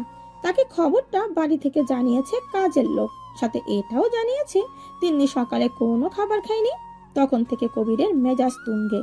শুধু ক্লাস শুরু হয়ে গিয়েছে, সেজন্য কিছু করতে পারেনি। তবে নিজের ক্লাস ছিল 3য় ঘন্টায়, কিন্তু কবির আজ ক্লাস করাবে না। একজন পিয়ন দিয়ে তিন্নিকে ডেকে পাঠিয়েছে। আর এখন বসে বসে তিন্নির আসার প্রহর গুনছে। এদিকে তিন্নি কবিরের কেবিনের সামনে এসে অনেক সময় হয় দাঁড়িয়ে আছে। ভেতরে যাওয়ার সাহস পাচ্ছে না। সে জানে কবির এতক্ষণ সময় জেনে গিয়েছে, আর সেই জন্যই তাকে ডেকে পাঠিয়েছে। আর মানুষটা যে ওর উপর রেগে আছে সেটা ভালোই বুঝতে পারছে। তবে সব ভয় ঠেলে সরিয়ে কেবিনে প্রবেশ করলো। কবির ল্যাপটপ স্ক্রিনে তাকিয়েছিল। কারো রুমে প্রবেশ করার শব্দ বুঝতে বাকি থাকে না কে এসেছে। একবার চোখ তুলে সামনে তাকালো, পরপরই দৃষ্টি সরিয়ে আদেশের স্বরে বলল, বসো। তিন্নি কাঁপা কাঁপা পা জোড়া টেনে নিয়ে সামনে এসে দাঁড়িয়ে রইল। বসার মতো সাহস কুড়াতে পারে না। কবির শান্ত, তিন্নি সেটা দেখে আরো বেশি ভয় লাগছে। তিন্নিকে ঠায় দাঁড়িয়ে থাকতে দেখে কবির এবার কিছুটা খেকিয়ে উঠে বলে উঠল, বসতে বলিনি, বসো। তিন্নি চট করে ঘুরে এগিয়ে গিয়ে কবিরের কোলে বসলো। কবির কিছুটা ভ্যাবাচাকা খেলো। পরক্ষণেই বইয়ের কোমর 2 হাত রাখলো, মিশিয়ে নিল নিজের সাথে। তিন্নি কবিরের গলা জড়িয়ে ধরে বাচ্চা ফেস করে বলল, জানেন আমি এতিমখানায় থাকতাম, সেখানে একজন মহিলা আছে, বৃদ্ধা। আমরা সবাই ওনাকে দাদি বলে ডাকি। উনি অসুস্থ, তাই সকালে আপনি বের হয়ে আসার পর আমিও না খেয়ে দেখতে চলে গিয়েছিলে। আমাকে বলে আমি নিয়ে যেতাম না? একা কোথাও যেতে কতবার বারণ করেছি, কেন শুনো আমার কথা? আমার অভ্যাস আছে একা চলাফেরা করার। কিন্তু এখন তুমি একা নই, তোমার হাজবেন্ড রয়েছে, একটা বাবা রয়েছে, অনেক বড় একটা পরিবার হয়েছে। তার চাইতেও ইম্পর্ট্যান্ট কথা, আমার ভয় হয়, আতঙ্কে থাকি। তিনি এক রাশ মুগ্ধতা নিয়ে তাকিয়ে থাকে অনিমেষে কবিরের চিন্তিত মুখ পানে। এর আগে কখনো ওকে নিয়ে এভাবে কেউ ভাবেনি, হারানোর ভয় পায়নি। এখন এসব নিজের মনে বাঁচার তীব্র ইচ্ছে জাগায়। এই মানুষগুলোকে নিয়ে অনেক বছর বাঁচতে ইচ্ছে করে, সুন্দর সুন্দর মুহূর্ত কাটাতে ইচ্ছে করে, আর সেগুলো স্মৃতিবন্দী করে ভবিষ্যতে সেগুলোর স্মৃতিচারণ ঘটাতে চায়। তিনি ভাবনার মাঝেই কবির ব্লুটুথ চাপলো 2 বার। 12-15 সেকেন্ডের মাথায় কাউকে বলল, হ্যাঁ, একটা বিরিয়ানি প্যাকেট আর একটা আইসক্রিম। হ্যাঁ, না আর কিছু না। কেবিনে দিন। তিনি ভ্রু কুঁচকে নিল। মানুষটা কি পাগল হলো? এখন 12:30 অলরেডি বেজে গিয়েছে, আর ঘন্টা 2 পর বাড়ি চলে যাব। এখন এমন পাগলামির মানে হয়? তিন্নি কবিরের কোল থেকে ওঠার চেষ্টা করতে করতে বলল, একটু পর বাড়িতে চলে যাব, আমি যাচ্ছি। এক পা নড়বে না, খবরদার। বসো। তিনি চুপ করে উঠে এসে সামনে চেয়ারে বসলো। কবির ফের ল্যাপটপে মনোযোগ দিল। মিনিট 5 পর মাথায় কেবিনের দরজা টোকা পড়ে। কবির উঠে গিয়ে একটা প্যাকেট হাতে ফিরে এলো। তিনি সামনে রেখে আদেশের স্বরে বলে উঠল, একটাও যেন পড়ে না থাকে। নাও স্টার্ট। তিন্নি এক পলক তাকালো খাবারের দিকে। এক প্যাকেট বিরিয়ানি। তিন্নি চোখ বড় বড় হয়ে এলো। সে আজ পর্যন্ত কখনো এক প্যাকেট বিরিয়ানি সহি সালামতে খেতে পারেনি। যদিও তিন্নির বিরিয়ানি খুব ফেভারেট, তারপরেও কেন জানি বেশি খেতে পারে না। ঠেলে ঠুলে অর্ধেক। তিন্নিকে একইভাবে বসে থাকতে দেখে কবির কিছুটা ধমকের স্বরে বলল, বসে থাকার জন্য ডাকিনি আমি তোমায়। খাবার খেয়ে জটপট ক্লাসে যাও। তিনি উঠে গিয়ে বেসিন থেকে হাত ধুয়ে এসে প্যাকেট খুলে কবিরের কাছে চেয়ারটা টেনে নিয়ে বসলো। অতঃপর নিজের সাথে কবিরকেও খাইয়ে দিল।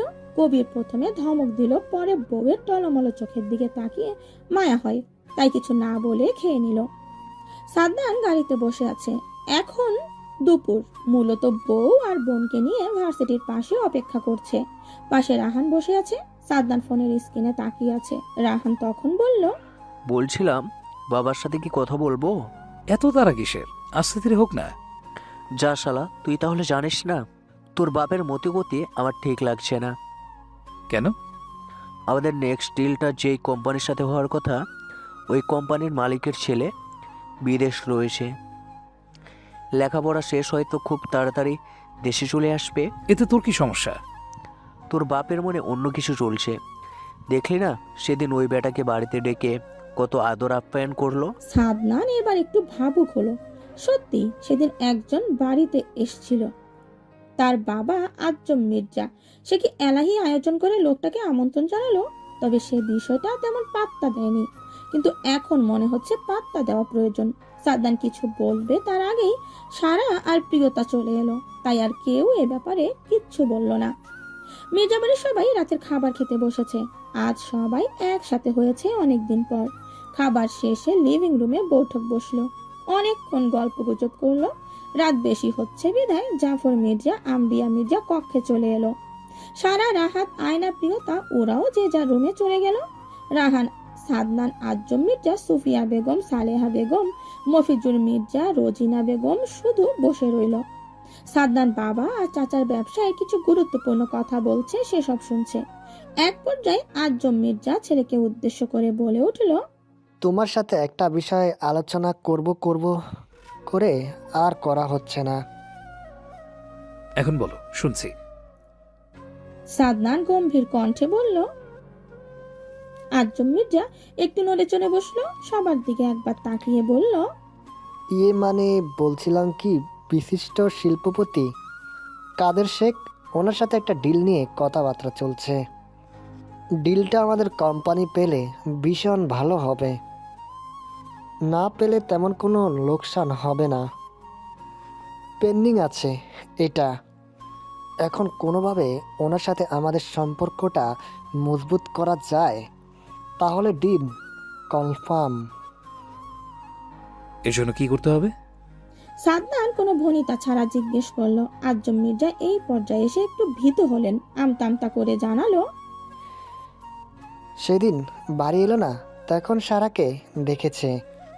ওনার ছেলে মালদ্বীপ রয়েছে, খুব শীঘ্রই দেশে ফিরবে। বিয়ের ব্যাপারে এগোতে চাইছে। না করে দাও, ডিলও করতে হবে না। আমি আমার বোনের বিয়ে ঠিক করে রেখেছি। সাদনানের শান্ত কণ্ঠে বিস্ফোরণ ঘটালো সবার মাঝে। রাহান নির্বিকার সাদনানের পাশে বসে আছে। আজম মির্জা কিছুটা উচ্চ স্বরে বলে উঠল, কী সব বলছো? বিয়ে ঠিক করে রেখেছো মানে কি? ছেলে কি করে, জাত বংশ বাড়ি কোথায়? কাল কথা বলছি এ ব্যাপারে তোমার সাথে। এখন আমার বউ নিশ্চয়ই ঘুমিয়ে পড়েছে, আমাকে যেতে হবে। কান ঝাঁঝা করে উঠল সবার। কেমন একটু বেশরম শোনালো বাক্যগুলো।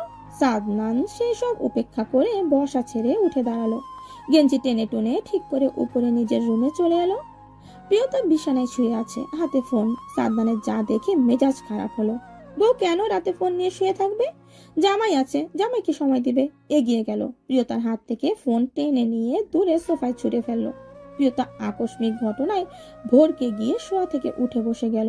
সাদনানকে চোখ লাল করে তাকিয়ে থাকতে দেখে আস্তে করে একবার ঢোক গিলে নিল। সাদনান বাড়ি থাকলে প্রিয়তা কখনো ফোন হাতে নিতে পারে না। সাদনান পছন্দ করে না, প্রিয়তা নিজেও ধরে না ফোন। কিন্তু এখন ঘুম আসছিল না, আর সাদনান রুমে ছিল না, সেজন্যই ধরেছিল। কিন্তু কে জানতো এই রাক্ষস গম্ভীর পুরুষের আগমন এখনই ঘটবে। সাদনান প্রথমে রেগে থাকলে পরবর্তীতে রাগ করে যায়। সামান্য অসুস্থ বউ এমন ব্যবহার করা মোটেও ঠিক হয়নি। সাদনান হঠাৎ করে প্রিয়তার কোলে মাথা রেখে শুয়ে পড়ল। প্রিয়তা একটু চমকে যায়, তবে নিজেকে ধাতস্থ করে সাদনানের ঘন কালো জঙ্গলের ন্যায় চুলের ভাঁজে আঙুল চালায়। 2-3 মিনিট এভাবে অতিবাহিত হলো, কেউ কোনো কথা বলল না। হঠাৎ করে সাদনান বলে উঠল,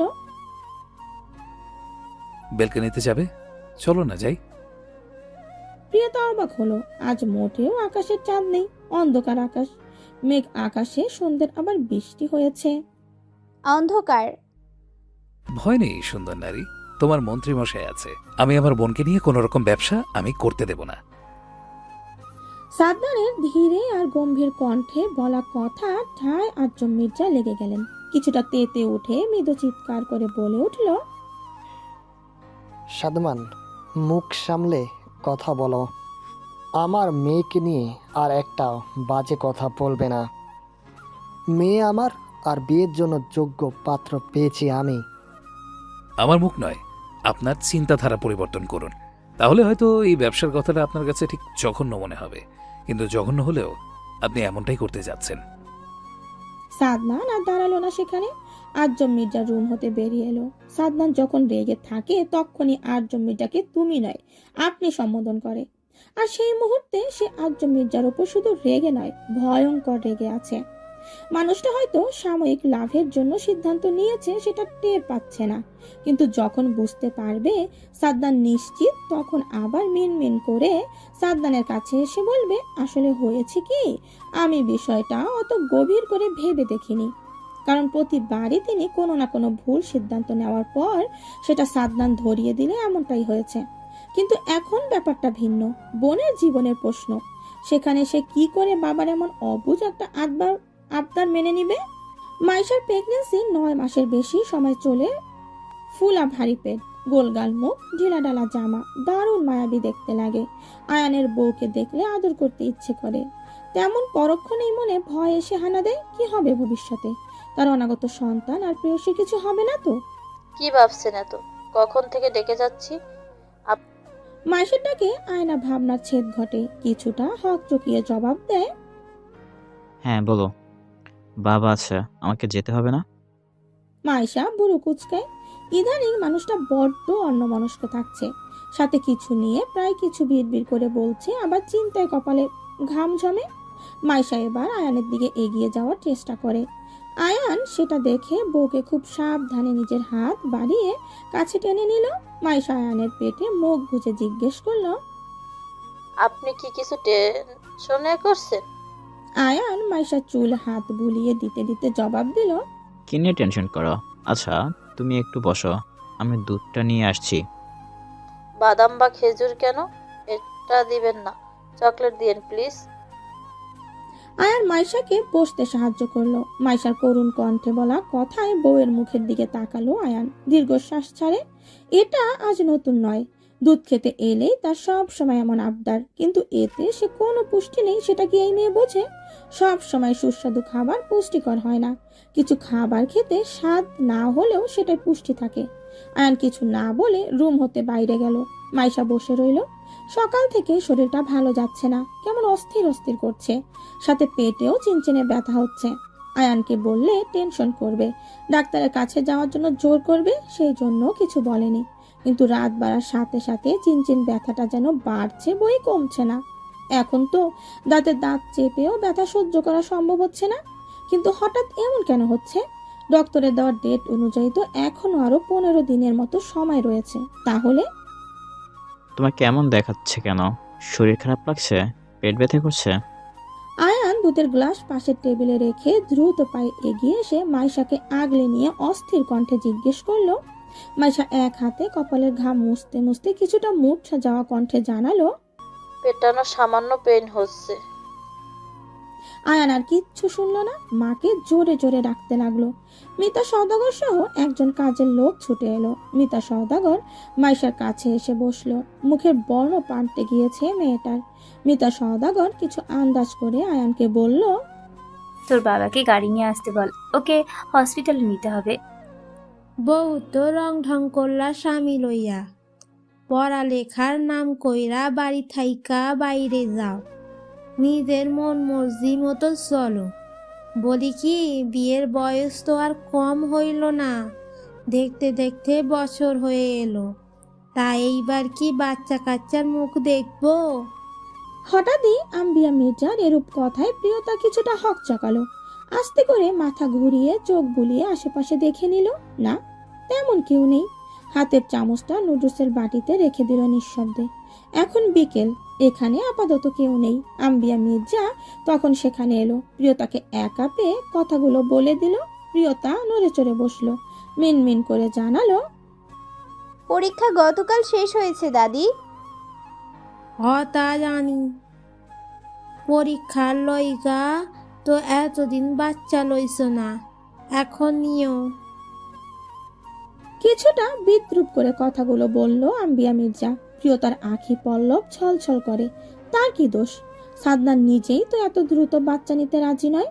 সে তো অনেকবার বলেছিল, কিন্তু সাদনান নিজেই প্রতিবার সেটা এড়িয়ে যায়। আম্বিয়া মির্জা চলে গেলে প্রিয়তা পানি খেয়ে রুমে আসার জন্য চেয়ার ছেড়ে উঠে দাঁড়াতে সালেহা বেগম কোথা থেকে হন্তদন্ত হয়ে ছুটে এলো। ভ্রু কুচকে জিজ্ঞেস করলো, খাবার ফেলে কোথায় যাচ্ছিস? পেট ভরে গেছে, সারা ডাকছে যাই।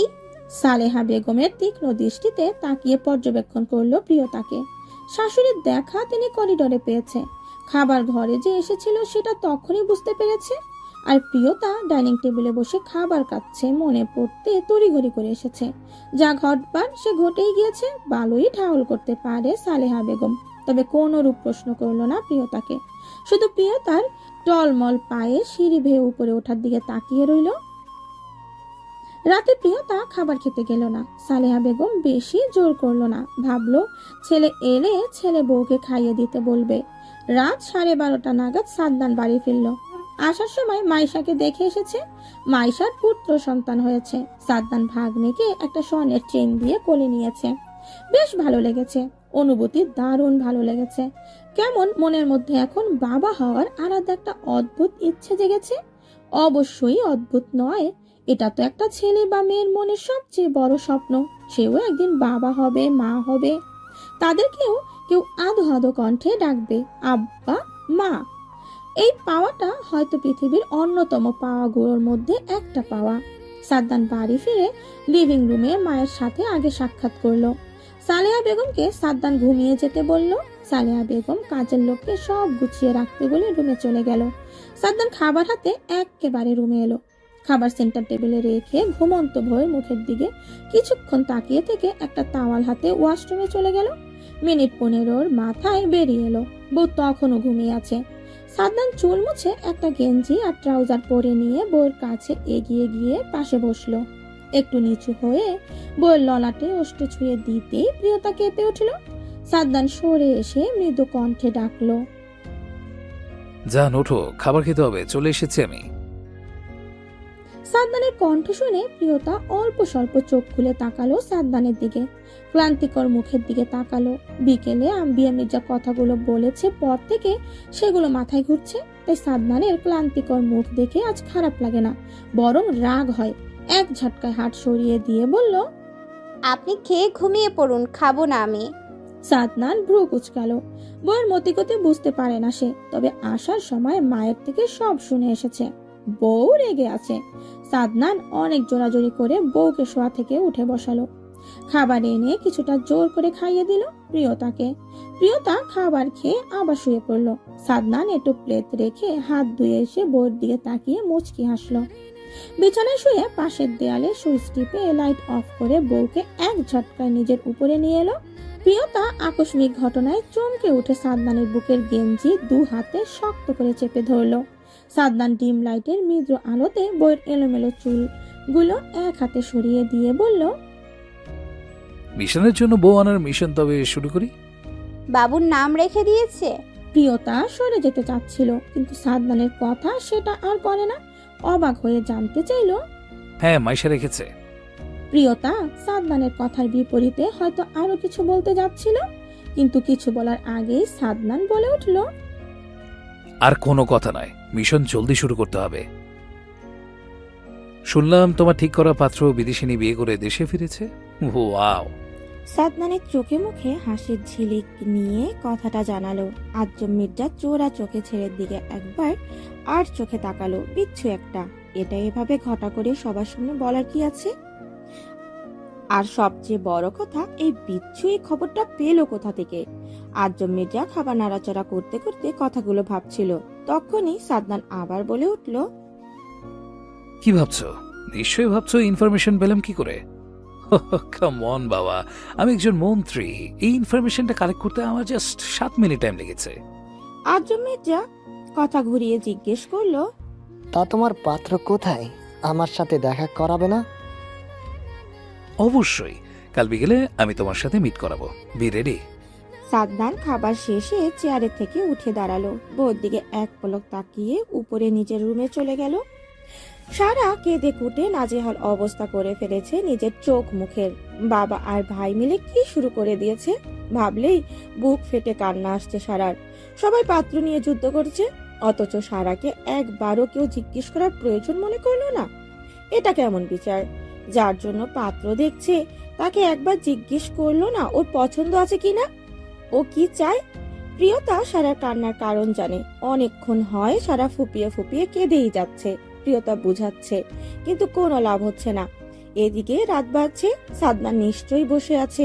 প্রিয়তার রাগ হলো সাদনানের উপর। কি অদ্ভুত লোক, সব সময় তো ভাব এমন যেন বোনদের সে সবচেয়ে বেশি ভালোবাসে, তবে এখন কেন এরূপ আচরণ করছে? কোথায় আয়ান? এখন তো সরি, কোথায় আয়ান তো এমন করেনি। বরং প্রিয়তার বাবা একটু জোর করেছিল বিয়ের জন্য, কিন্তু আয়ান বোনকে কি সুন্দর করে বুঝিয়েছে, তাই তো মনে সাহস পেয়েছিল। কিন্তু এখানে সাদনান তো উল্টো করছে। প্রিয়তা সারাকে কোনো রকম বুঝিয়ে সুজিয়ে রুমের উদ্দেশ্যে হাঁটা শুরু করলো। মনে মনে আসার সময় ঠিক করে নিল, রুমে এসে বজ্জাত লোকটার সাথে কোনো কথা বলবে না আজ। সাদনান আয়েশ করে সোফায় বসে কুশন কোলে ফোনে কল করছিল।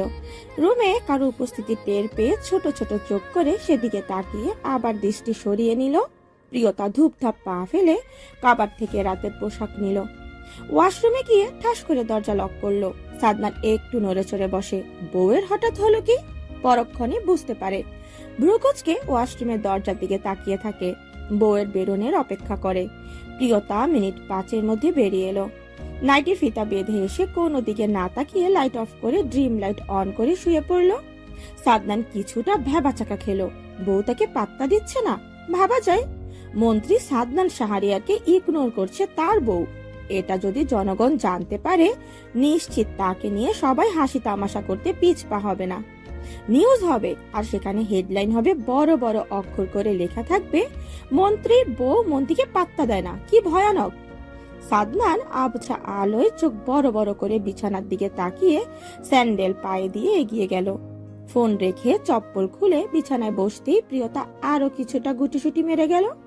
সাদনান এবার আশাহত, সত্যি সে আশাহত। বউ তাকে ইগনোর করছে, তাও আবার যেমন তেমন ইগনোর নয়, যেন তার ছায়া মারলেও ভয়ঙ্কর কিছু ঘটে যাবে। তবে সাদনান কি দমে যাওয়ার পাত্র? একদমই নয়। দানবীয় হাত এগিয়ে বউকে খাপলে ধরে নিচের দিকে ফিরিয়ে নিল। প্রিয়তা বিরক্ত ভুরু নাক কুচকে দৃষ্টিপাত করে সাদনানের দিকে। সাদনান গভীর দৃষ্টিতে বউকে পর্যবেক্ষণ করলো। আস্তে করে বউর কানের লতিতে অষ্টদয় ছুঁয়ে দিতে প্রিয়তা সাদনানকে কিছুটা জোরে খাটিয়ে নিজের উপর থেকে সরিয়ে দেওয়ার চেষ্টা করতে করতে বলে উঠল, রায়হান ভাইয়া সারাকে ভালোবাসে, আপনি জানেন, তাহলে পাত্র কেন দেখছেন? What is this? এমন একটা রোমান্টিক মুহূর্তে তুমি আমার অনুভূতি দফারফা করে দিলে। ভেরি ব্যাড চান। প্রিয়তা অবাকি হলো। কি অদ্ভুত লোক! বোন কেটে কেটে নাজেহাল অবস্থা করে ফেলেছে নিজের, আর এই লোক এত সিরিয়াস একটা বিষয়কে কতটা হেলাফেলা করে নিচ্ছে। রাগ হলো প্রিয়তার। কিছু বলার জন্য মুখ খুলবে তার আগে সাদনান বলে উঠল, বিশ্বাস রাখো, ধৈর্য ধরো, কখনো হতাশ করবো না। জান, সময় দাও, সব ঠিক করে দেব। প্রিয়তা জানে সাদনানের কখনো এমন কিছু করবে না যাতে করে সারা কষ্ট পাবে, কিন্তু তাও কেন জানি রাগ হচ্ছিল। তবে এখন সাদনানের কথা শুনে রাগ সব গলে আগুন থেকে পানি হয়ে গেল। গলা জড়িয়ে ধরল সাদনানের। গদগদ কণ্ঠে আহ্লাদি স্বরে আবদার জুড়ে দিল, প্লিজ এমন কিছু করবেন না যাতে করে ওরা দুজন কষ্ট পায়। বাহ, অন্যের জন্য কত দরদ, কষ্ট পাবে। আর আমি যে বউয়ের ভালোবাসার অভাবে কষ্ট পাচ্ছি, বুক চৌচির হয়ে যাচ্ছে। বউকে এই মুহূর্তে আদর না করতে পারলে সে কষ্ট সব বেরিয়ে এসে তোমার নামে আন্দোলন করবে। প্রিয়তা প্রথমে লজ্জা পেলেও পরক্ষণেই সাদনানের এমন আজগুবি সব কথাবার্তায় পেট মুচড়ে হাসি পেল। শব্দ করে হাসতে লাগলো। সাদনান বউয়ের নাইটির ফিতা খুলে পেটে দাঁত দিয়ে কামড়ে ধরতেই প্রিয়তার হাসি গায়েব হয়ে গেল। শক্ত করে সাদনানের চুল খামচে ধরলো। সাদনান বউয়ের পেট থেকে মুখ তুলে বাঁকা হেসে বলে উঠল, বউ কি করে কন্ট্রোল করতে হয় মির্জা সাদনান শাহরিয়ার ভালো করেই জানে। রাতের খাবার সব গুছিয়ে তিন্নি রুমে এলো। কবির ফ্রেশ হয়ে ওয়াশরুম হতে বেরিয়ে এসেছে মাত্র। তিন্নি কবিরকে বলল, চলুন খাবেন, বাবা বসে আছে। কবির মুচকি হাসলো। তাওয়াল তিন্নির হাতে দিয়ে বলল, তুমি এসো। কবির ভাবলো তিন্নি হয়তো তাওয়াল ব্যালকনিতে মেলে দিয়ে তার পেছনে পেছনে আসবে, কিন্তু না।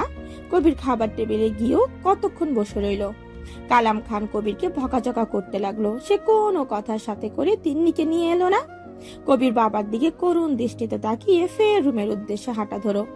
রুমে এসে কবির অবাক হলো। তিন্নি বিছানায় মাথা চেপে ধরে বসে আছে। এই প্রথম তিন্নি রাতে খাবার দিয়ে রুমে চলে এসেছে। আজ 5 মাসের, এর আগে কখনো এমন হয়নি। হঠাৎ হলো কি মেয়েটার?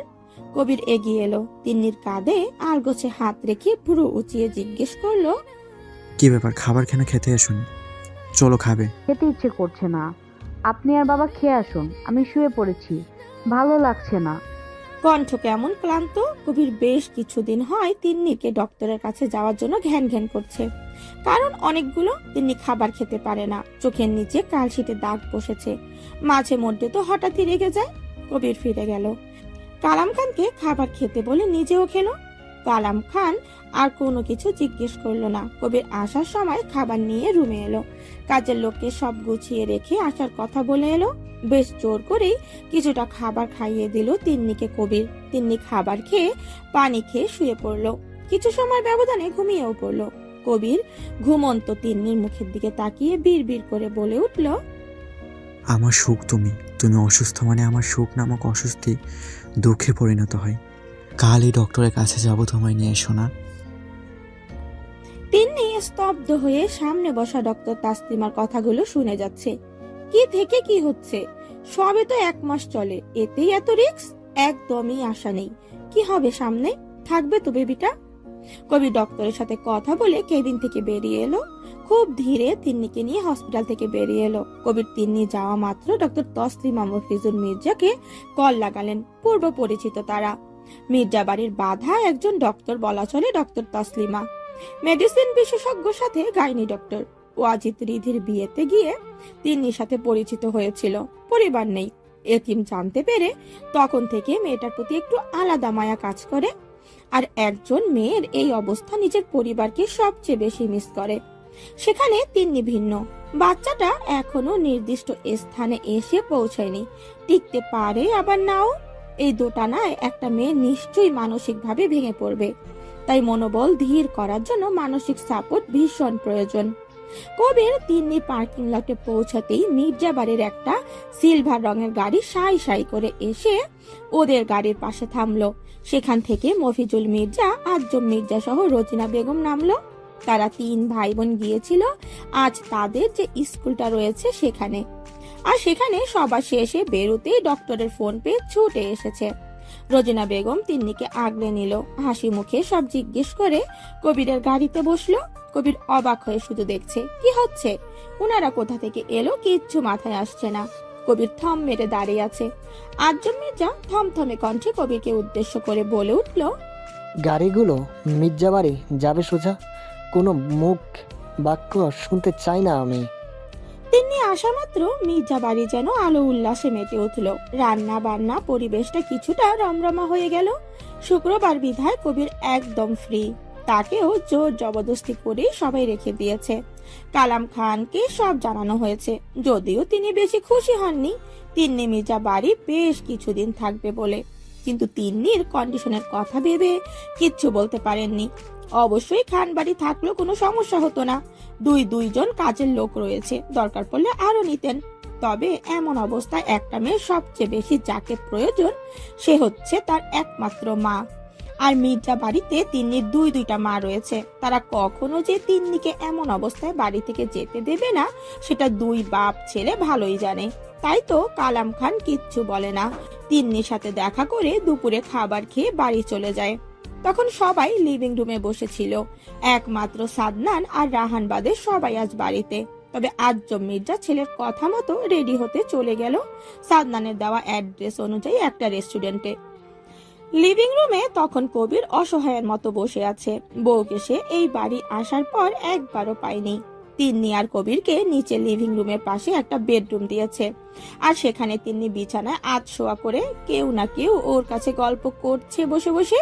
তাই কবির রুম হতে বেরিয়ে এসেছে। এত মহিলার ভিড়ে থাকা সম্ভব নাকি? আধ ঘন্টা নাগাদ আজম মির্জা সহ সাদনান রাহান একটা টেবিলে বসে আছে। রেস্টুরেন্ট বেশ নামি দামি। সোফায় গা এলিয়ে সাদনান ফোনে স্ক্রল করছে। একটা বড় সড়ো রুমের মতোই কিছুটা। এটার বাহিরে রয়েছে গার্ড সব সাদনানের। আজম মির্জা বরাবরই এখানে প্রবেশ করার সেই স্থানের দিকে তাকাচ্ছে। তিনি ছেলের এমন ভাবভঙ্গি দেখে বড়ই বিরক্ত হলেন। কিছুটা বিরক্তিকর স্বরে বলে উঠল, কি ব্যাপার, তোমার পাত্র এখনো কেন আসছে না? আর কতক্ষণ বসে থাকবো? আমার কোমর ব্যথা হয়ে গেল। এখনো তো আমার বাচ্চা কাচ্চার পালা বাকি বাবা। আর তোমার এক্ষুনি কোমর ব্যথা? আজই ডক্টর দেখাতে হবে। সাদনানের চিন্তিত কণ্ঠ শুনে আজম মির্জার কপালে বিরক্তির ভাঁজ পড়ে। ছেলের কথার কোনো যুক্তি তিনি খুঁজে পেলেন না। বুড়ো কিঞ্চিত পরিমাণ কুচকে শুধালো, তোমার বাচ্চার সাথে আমার কোমর ব্যথার কি সম্পর্ক? সে কি কথা? বাচ্চাদের সাথে খেলতে হবে না? ওদের রাখতে হবে না? নয়তো আমার বউ আমাকে সময় দিতে পারবে না যে। সাদনানের কথার ভাব এমন মনে হচ্ছে খুবই গুরুত্বপূর্ণ কথা বলছে সে। আর্য মির্জার কান গরম হয়ে আছে। ছেলেটা কোনো দিন কি ঠিক হবে না? সব সময় তাকে লজ্জায় ফেলবে। তিনি কিছুটা দাঁত কটমট করে বলল, চুপ করো বেয়াদব ছেলে। তোমার এসব কথাবার্তা শোনার জন্য আজ আমি ছুটির দিনও দৌড়ে উপজেলায় আসিনি। মিথ্যা কেন বলছো? তুমি দৌড়ে কখন এলে? তুমি বিএমডব্লিউ কারে করে এসেছো, যেটা এসি সহ বিশেষ সুবিধা প্রাপ্ত। সাদনানের কথায় রাহানের পেট মুচড়ে হাসি পেল, তবে হাসলো না। এখন হাসলে নিজের কপালে শনি রবি সবই আছে। আর্য মির্জা তাজ্জব বনে বসে আছে।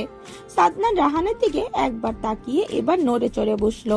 সিরিয়াস মুড নিয়ে বলল, বাবা, সারা আমাদের সবার আদরের। ওর কষ্ট হয়, ও দুঃখ পাবে, এমন কিছু আমি, তুই, ইভেন আমরা কেউই করব না। ও যদি অল্পতে খুশি থাকতে পারে, আমরা কেন ওর সেই খুশি ছিনিয়ে নেব? অবশ্যই না।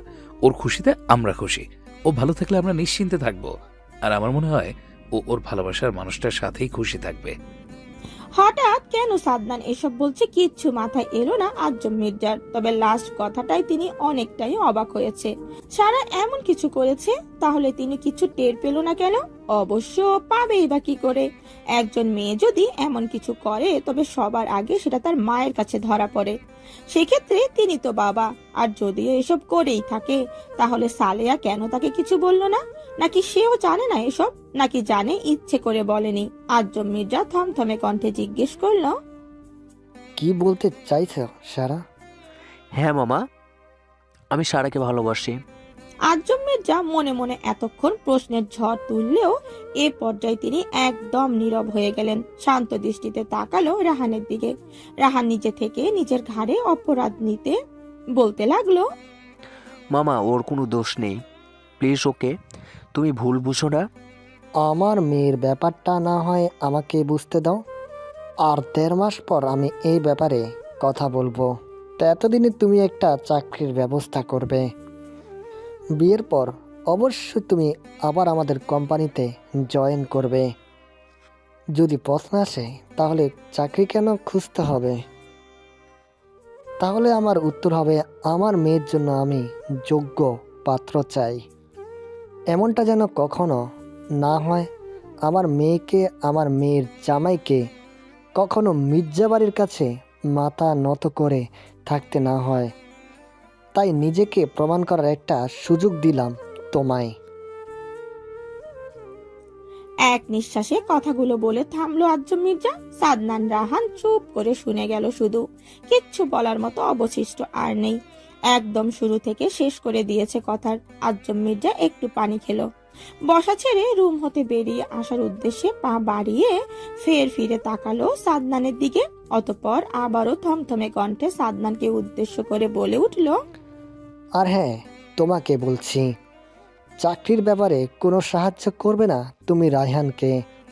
আমি জানি ওর যোগ্যতা দিয়ে ওর একটা ভালো পোস্টে জব হবে।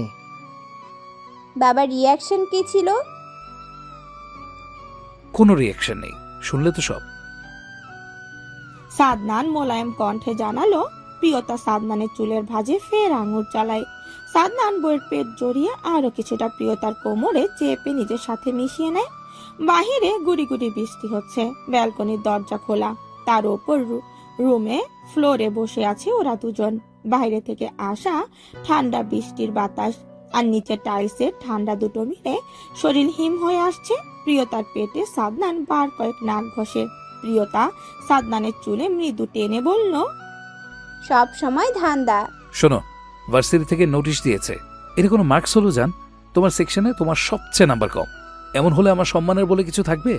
সাদনান শোয়া থেকে উঠে বসে অসহায় চোখে তাকিয়ে কথাগুলো বলল। প্রিয়তা ভাবলেশহীন বসা থেকে উঠে দাঁড়িয়ে বিছানার দিকে এগুতে এগুতে জানালো, এমনি হবে, পড়তে চাই না আমি। তো কতদিন বলেছি সংসার করব?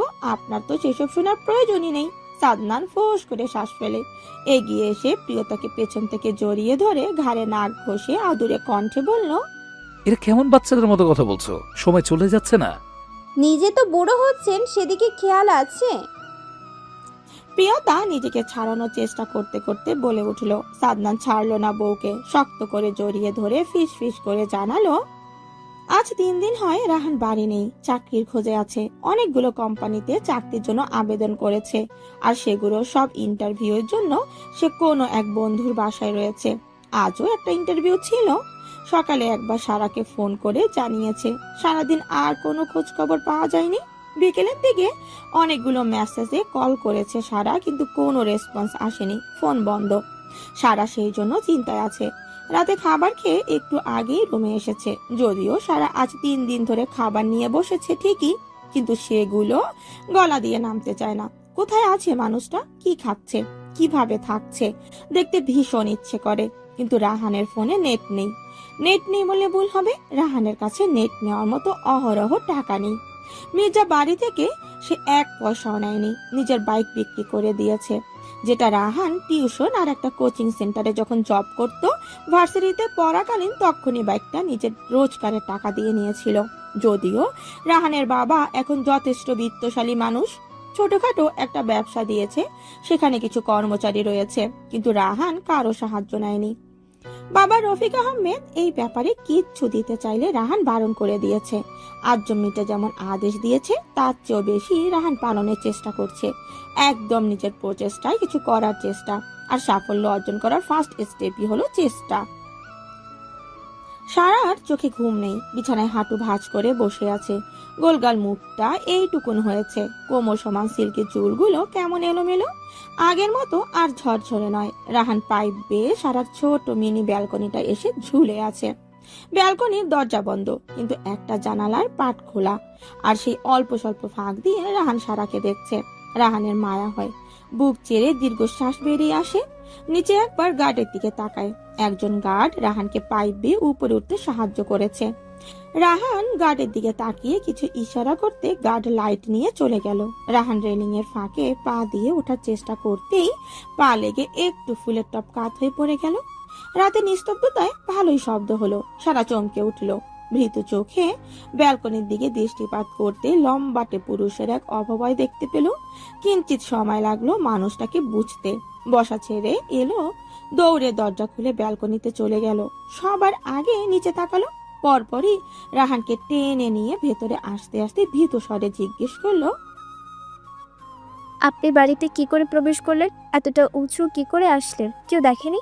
সারার বাচ্চা বাচ্চা প্রশ্নে রাহান ক্লান্তিতে চোখে পিট পিট করে তাকালো সারা চিন্তিত মুখপানে। সেসব তোমাকে জানতে হবে না। শুনলাম খাওয়া দাওয়া করছিস না ঠিক মতো, এই কথা কেন বলছিস না?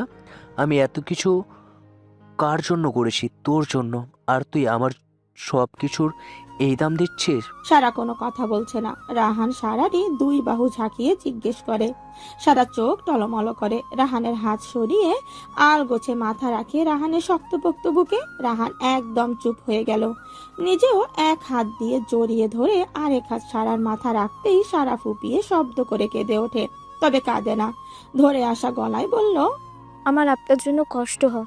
এত ভালো ভালো খাবার আমার গলা দিয়ে নামে না। আপনি যেখানে এত কষ্ট করছেন সেখানে আমি এসি রুমে আরাম আয়েসে দিন পার করছি। চাকরি পেয়ে গেলে তো শেষ, আর কিসের কষ্ট? এটা তো আমি আজ হোক কাল হোক করতেই হতো। আর সবচেয়ে বেশি খুশির খবর হচ্ছে, পরশু যে ইন্টারভিউটা দিয়েছি সেটা থেকে আমায় আজ ইমেল পাঠিয়েছে দেখা করার জন্য। রাহানের হাসি মুখের দিকে তাকিয়ে নিজের ভালো লাগে, তবে হঠাৎ কিছু মনে হতে মলিন হয় মুখ। মলিন কণ্ঠেই বলে উঠল, যদি সিলেক্ট না করে? নেগেটিভ কেন ভাবছিস? পজিটিভ ভাব। সারা আবার 2 হাতে জড়িয়ে ধরে রাহানকে। রায়হান ভাইয়ের চাকরি হয়েছে, আমার যে কি খুশি লাগছে। সাদনান রুমে প্রবেশ করা মাত্র প্রিয়তা উপরোক্ত কথাগুলো বলে উঠল। সাদনান পাঞ্জাবির বোতাম খুলতে খুলতে ভ্রু কুচকে সন্ধিহান কণ্ঠে জিজ্ঞেস করলো, কি ব্যাপার, তোমায় কেন এত খুশি লাগছে? আপনি বুঝবেন না, আমি তো জানি সারা এই 15 দিন কত কষ্ট পেয়েছে, আর চাকরি পেয়েছে, তাই বাবা আর এখন অমত করতে পারবে না, তাহলে সারা আর কষ্ট পাবে না। সাদনান বইয়ের মুখের দিকে তাকিয়ে মুচকি হাসলো। গা হতে পাঞ্জাবি খুলে প্রিয়তার হাতে দিয়ে তাওয়াল হাতে ওয়াশরুমের উদ্দেশ্যে চলে যেতে যেতে বলল, সোফায় 2টো প্যাকেট রাখা আছে, দেখো, ওগুলো একটা বিয়ের জন্য আর একটা হলুদের। প্রিয়তা সাদ্দানের কথা অনুযায়ী প্যাকেট খুলে দেখলো, সব কমপ্লিট, কোনো কিছু বাদ রাখেনি। একদম জুয়েলারি থেকে শুরু করে সবই আছে। প্রিয়তা অবাক হলো, সবে তো চাকরি হয়েছে, তবে কি বিয়ের ডেটও ফিক্সড করে ফেলেছে? তাহলেও কিছু শোনেনি কেন? প্রিয়তা প্যাকেটগুলো কাবাটে তুলে রেখে বিছানায় পা ঝুলিয়ে বসে রইল। রাত তখন 1টা ছুঁই ছুঁই করছে। সাদ্দান বেরিয়ে এলো 7 কি 8 মিনিটের মধ্যে। শাওয়ার নেয়নি, শুধু গা মুছে নিয়েছে। সকালে শাওয়ার নিয়ে বেরিয়েছে, তার উপর সারাদিন বৃষ্টি, আবহাওয়া ঠান্ডা। সাদ্দান তাওয়াল সোফায় রেখে বিছানা থাকা সবুজ রঙের গেঞ্জিটা পরে নিল। চপ্পল খুলে বিছানায় পা তোলে গুটি সুটি মেরে বউয়ের কোলে মাথা রেখে শুয়ে পড়ল। প্রিয়তা নড়ে চড়ে বসলো। এটা যেন এই পুরুষের রোজকার নিয়ত হয়ে দাঁড়িয়েছে। প্রিয়তা সাদ্দানের চুলে হাত দিয়ে নাড়াচাড়া করতে করতে জিজ্ঞেস করলো, আপনি এত আগে কেন শপিং করে নিয়ে এসেছেন? মাত্র চাকরি হয়েছে, বিয়ে এখনো অনেক দূর। কে বলেছে? কাল সন্ধ্যায় গায়ে হলুদ। বাবার সাথে আমি রুমে আসার আগে এই ব্যাপারে কথা বলে এসেছি। দাদু? দাদু নিজে সব আয়োজন করছে। সাদ্দান বউয়ের পেটে মুখ গুজে সেখানে নাইটি সরিয়ে অধরে স্পর্শ করে বলে উঠল, আমার অস্তিত্ব কবে এখানে আসবে? প্রিয়তা লজ্জায় মুখ অন্যদিকে ঘুরিয়ে নিল। সব সময় মুখে মুখে যাই বলে, কিন্তু সাদ্দান নিজে কিছু বললে প্রিয়তার লজ্জায় তখন কান গরম হয়ে আসে। সাদ্দান বউয়ের লজ্জা মাখা মুখ পানে চেয়ে শব্দ করে হেসে বউকে এক ঝাটকায় বিছানায় শুইয়ে দিয়ে শক্ত করে জড়িয়ে ধরে গলায় মুখ গুজে নেশাতুর কণ্ঠে বলে উঠল,